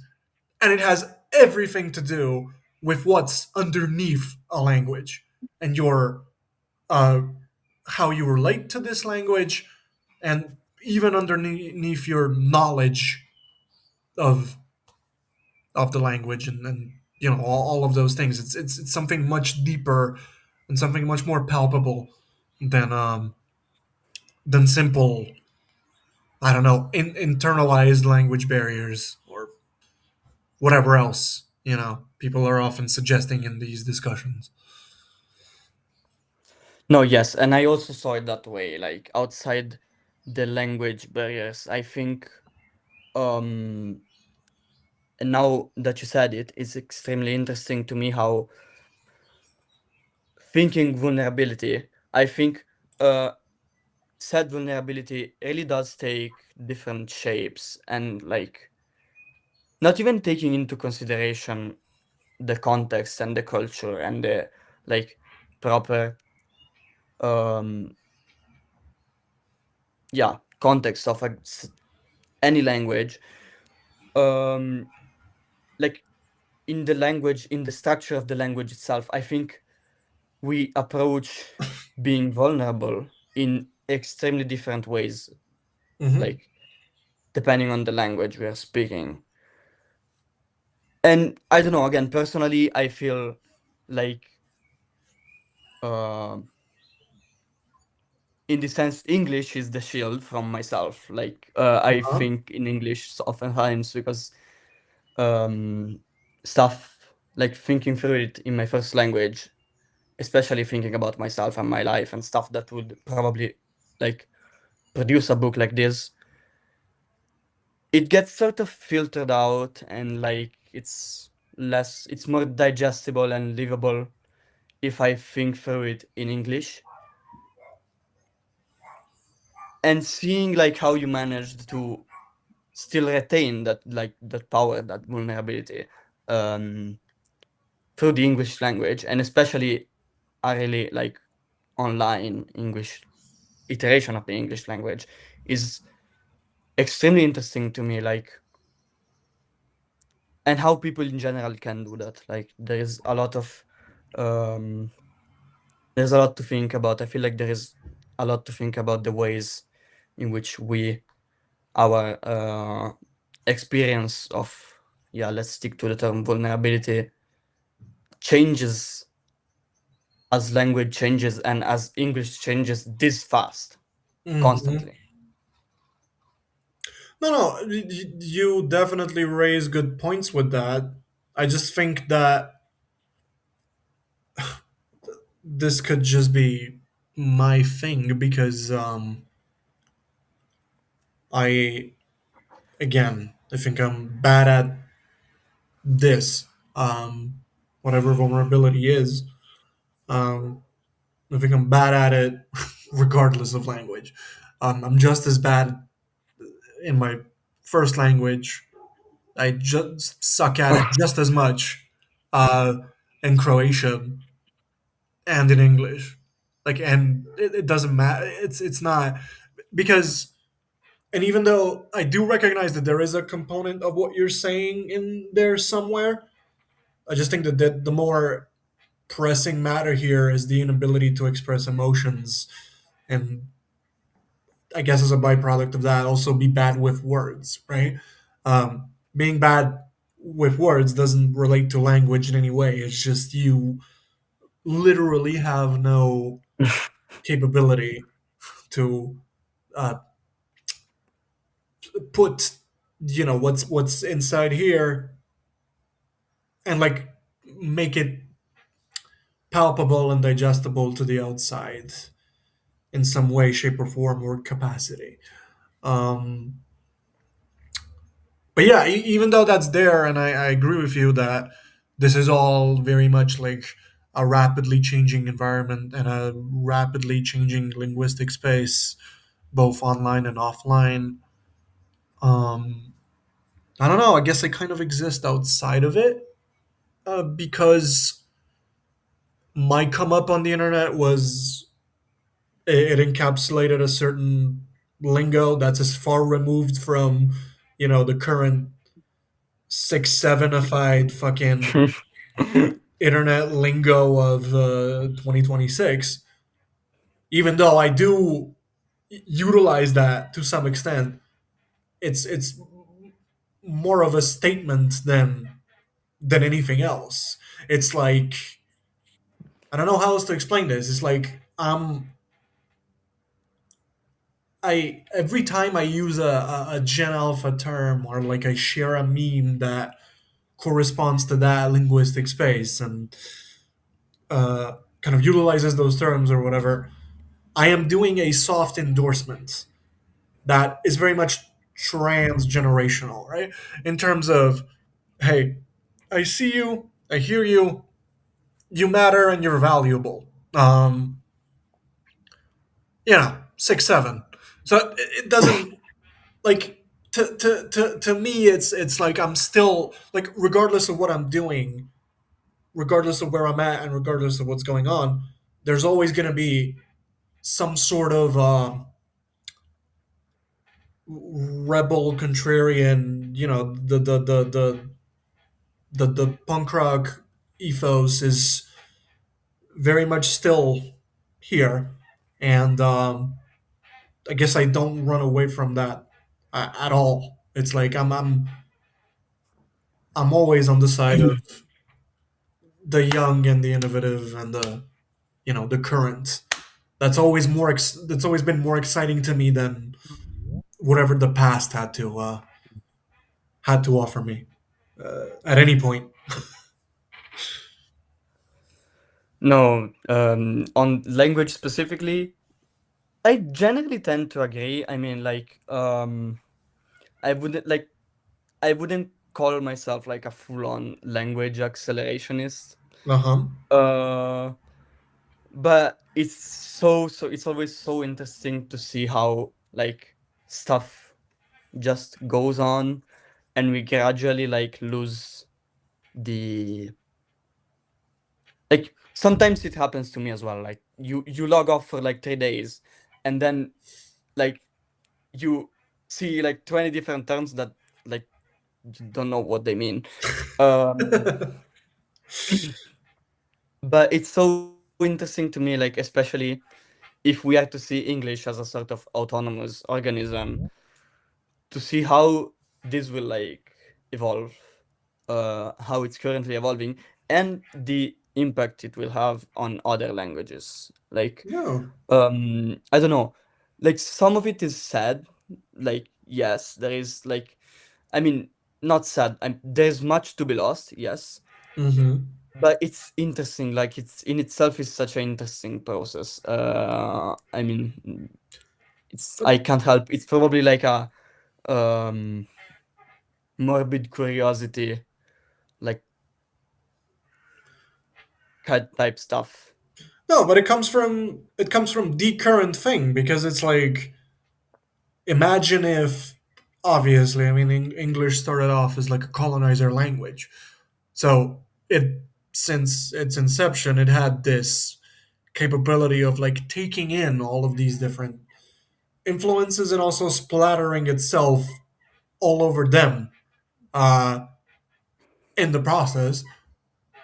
But imagine if we're what halfway, almost halfway through 2026, and imagine if like people still talked like I don't know, fucking Shakespeare or whatever. I would have killed myself many years ago if that was the case. Because it's like, imagine if people were using the fucking, again, going back to the XOXO Gossip Girl thing, imagine if people were still using XOXO unironically in the year 2026. And we're talking about a 20-year difference. It wasn't that long when that was like the hip thing too. It was the 6-7 Yeah. of 2006. So imagine if people were doing that still.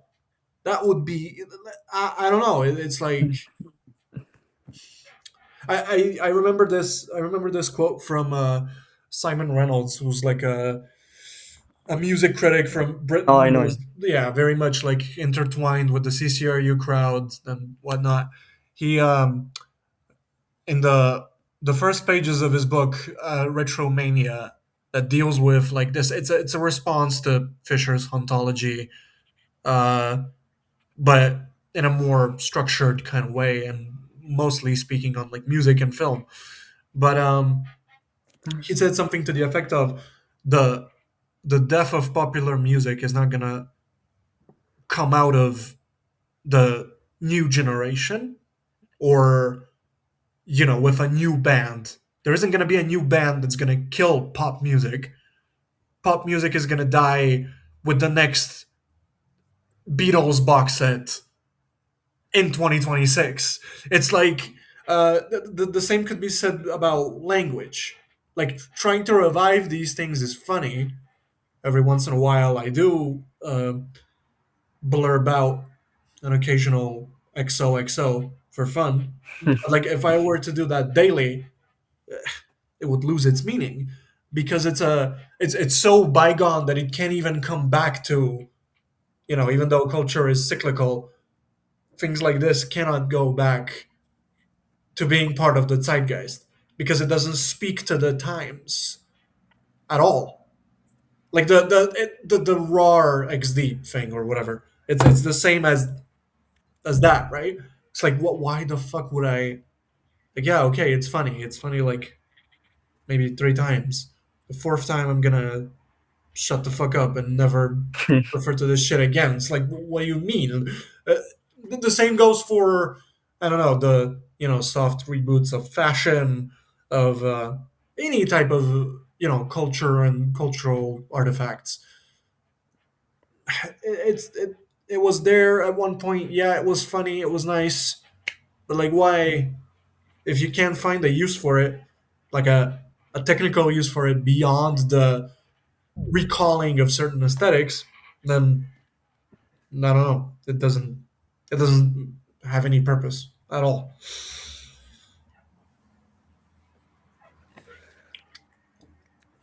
No, yeah, like I don't know. That's actually interesting though to think about. I've been thinking about a lot about ontology lately. Uh, Also to like in in light of um books that I've been reading, I've been going through Alessandro Sbordoni's texts again on Hmm. anti-ontology and stuff.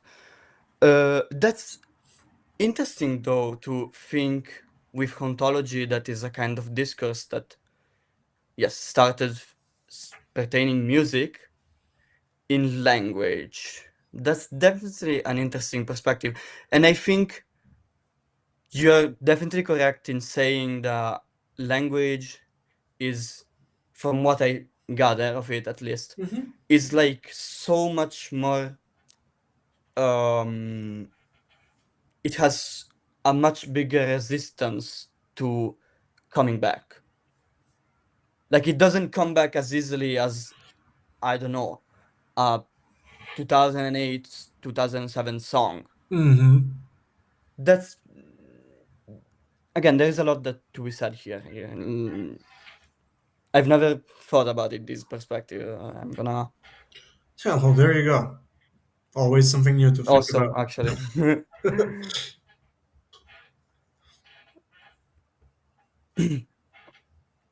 And would you say this book, with all of its set of references and especially the register that is being used, let's say it doesn't have to die. It does, as Hmm. we already clarified that it does, but let's say it doesn't.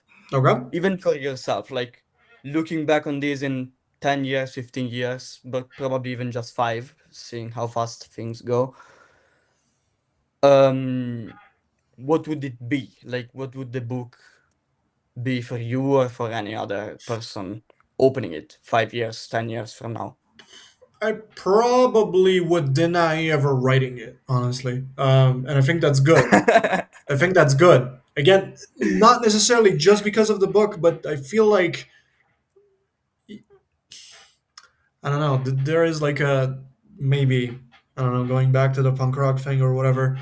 It feels to me that like the greatest, the artists that stood the test of time and were truly able to transcend all of these, things and the layers we've been discussing thus far, all of them have one thing in common, which is that they hate their old stuff.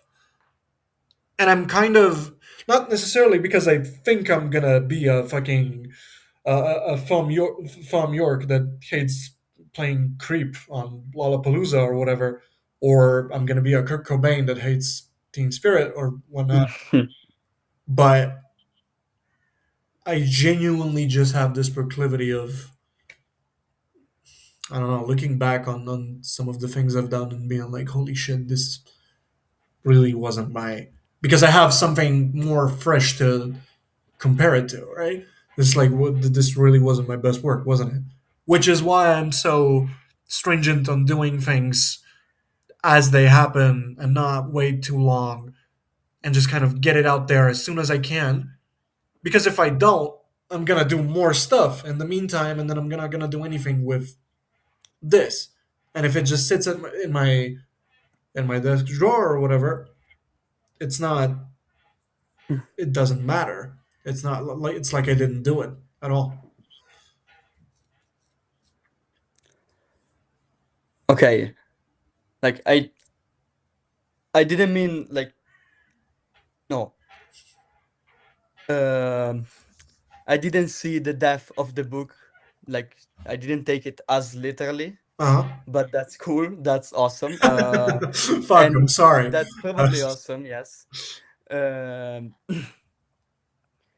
and yeah, I mean, but would it have, like, moving it outside of the book to you personally, these texts? Mhm. And then I think, like, I don't know, also because, like, I think we're going on for like 3 hours. Like, I Yeah. don't know, I'm yapping, but I don't know if that's like your time frame. If you have any time frame, to follow, schedule to follow, I don't know. I mean, I can go for another half hour.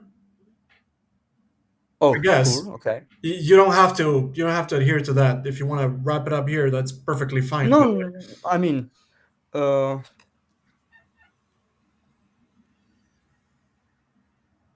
no, I mean, yeah, I can go for another half an hour as well. Yes.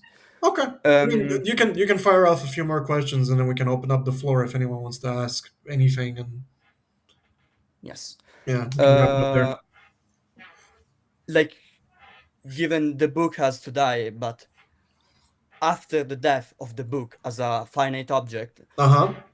would you, the you that is in the book, the you that produced the book, and the you that I would say suffered through the book, Mm-hmm.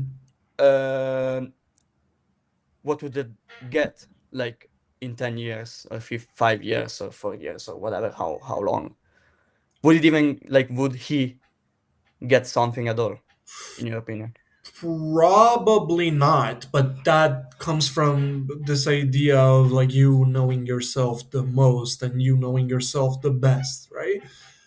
The reason why we cringe at younger versions of ourselves and the more inexperienced, the more kind of fucked up versions of who we used to be is because we know ourselves.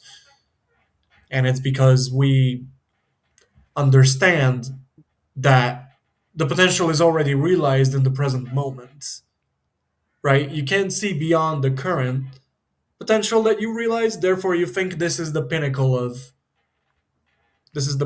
your growth. Like now is the Yeah. now I am the best version of myself for now. But obviously, like at 10 years from now, I'm not gonna, I'm probably not gonna want to talk about this at all.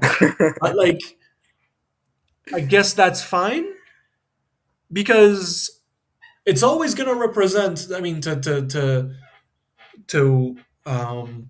kind of do the book justice and give it its flowers, regardless. Um, Again, the going over the hump thing that is, I think, wholly unique to this book. I've never written anything like this, regardless. So I'm gonna cringe. I'm probably gonna be like, "Holy shit, this is awful," but there's gonna be like a point of appreciation for it still, where I'm gonna be, well, shit, like this is the best I could have done at that moment, and that's fine because it birthed a lot of other things that that I stand by currently.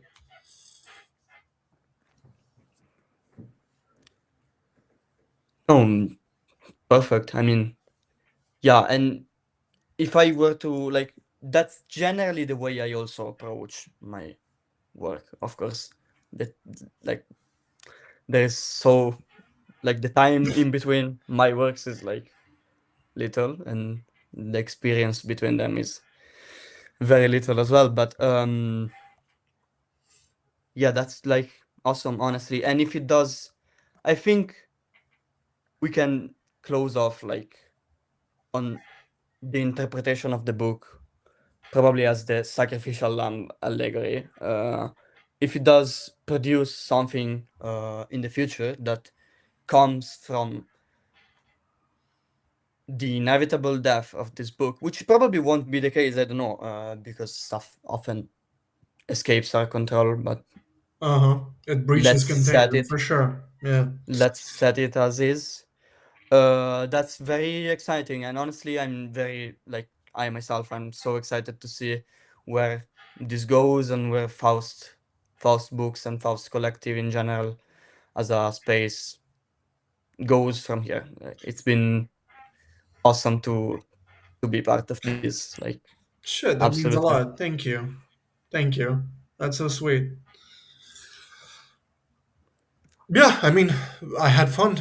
1000%. This was awesome. Thank you so much. It was, and it was my first interview. I've never interviewed anyone in my life, so I hope I did decently. Oh, there you go. It's a good icebreaker because none of this matters. Right? It's awesome. Yeah, thank you so much. No, yeah, I like even in the book itself, I recommended it to a lot of people. I think, like outside everything we've said, it's a beautiful read, and personally, it like I saw a lot of me, sincerely, Mhm. like in I in would just those like to words. say, since you mentioned that you referred other people to it as well, there is a Buy Me a Coffee web shop. You can access it through the Faust Collective Instagram Yes. account. And if you want to buy the digital copy, which is just basically a PDF, you can. It's €8, I think. The physical copies are 15. Basically, all of the money goes back into book production, essentially the production of new physical copies. We have some other books in the works that are going to be coming out soon. So, I would just like to throw that out there if you want to support and in the publishing outlets. That's how you do it. And if you do, I am endlessly Oh, I've thankful. already sent the link to people, and I will keep Awesome, doing it. I mean, awesome, cool, cool, cool, cool. That's Thank you. If anyone has any questions or feels inspired to say something, go ahead.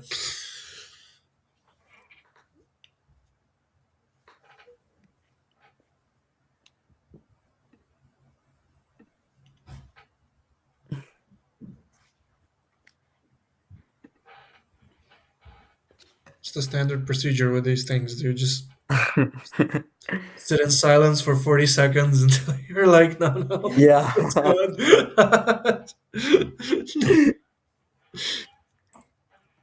It's Oh, weird to me to be on the receiving end of this, though. It was my first time.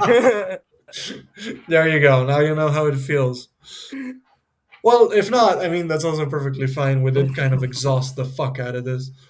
Um, so I absolutely get it. Again, all support is appreciated. If you have a bit of disposable income, I know that's pretty scarce these days, but if you do, you know, the the the Faust Instagram account is the address to support us. Are you gonna have the book next week? I think so. Are you gonna have the book next week? I had to I had to. There was this weird thing with the print shop, uh, where I didn't It's know I always a was gonna weird thing with the print sell. shop. I didn't know I was gonna sell everything I had, and so I sent them the email yesterday, and I was like, "Hey, I got like a bunch of events coming up, so you know, yeah, right on." Uh, I sent them an email yesterday, and I was like, "Hey, I have no idea. Like, I ran through my shit, so Easy. if you can send me some more, that'd be great." And I'm waiting on them to tell me when I'm free to pick them up. So hopefully, I'm prayers up that if not, then I'm gonna definitely have them in the near future. And also, I mean, for the EU folks, you can just order your physical copy, and then we're gonna jumble it around, and at some point, it's gonna get to you. So it doesn't matter where you are. Uh, we have ends all over the place, all over Europe, with a bunch of different people. So kind of like we would distribute fanzines back in the day. Uh, we can do the same with this. So it's gonna maybe take a bit longer, but it is what it is. It's the ups and downs of indie publishing, I guess. I will hold my hopes up that you have some next week, because that would be like super convenient. Yep, I would prayers love up. to get one. But otherwise, yeah, just let me know. That would be super cool. Absolutely, 1000%. You're you're in the back of my mind. Mhm. Thank you, by the way. I mean, we were super busy kind of in the background. It's been a really, really crazy day. Uh huh. But it was super nice to listen to the conversation. Thank you so much for putting the effort in and taking the time. It was really, really appreciated. I'm really, really excited and looking forward to seeing you both next week. It's going to be great. I mean, Same to you. we'll speak in the next few days Yep. and try to Yes. arrange how we're going to coordinate. Yep. Yep. Thank you. Thank you so much. It Thank really you. it Thank means a you. lot. Means a lot. Thank you for having me. I mean, that's such a You know it. that's probably like I see it as a huge opportunity personally. So it was like initially when you asked me, I was like, why me of all people? Uh but huh. yeah, like so thankful for this, and I had so much fun. That's because I mean, obviously there's like a personal thing with it in terms of like I love what you do, I relate to it. It's there and it's amazing and whatever, but more broadly, I like I like staying in touch with the kids. Pause. Um it's more so about just embracing the next one's up. I'm always down to do that. It's not I feel like I came up in a world where that wasn't really the norm. People weren't really doing that, and avenues for us to kind of just meet each other and talk to each other, and maybe I don't know. I guess inspire other people by doing so weren't as there weren't as many avenues to do that. So um, uh, I'm glad you I'm glad you showed up. Thank you so much. It means a lot. All All right. right. Means a lot to me. Yeah. Cool. If that's that, I would like to thank you once again for coming. To those that spoke, to those who lurked, and yeah, it means a lot. This was a one-time thing. I'm not gonna do any more press. Bye. It was nice having you. Bye. See you next See week. you next See week. you. Love See you you. Be soon. careful.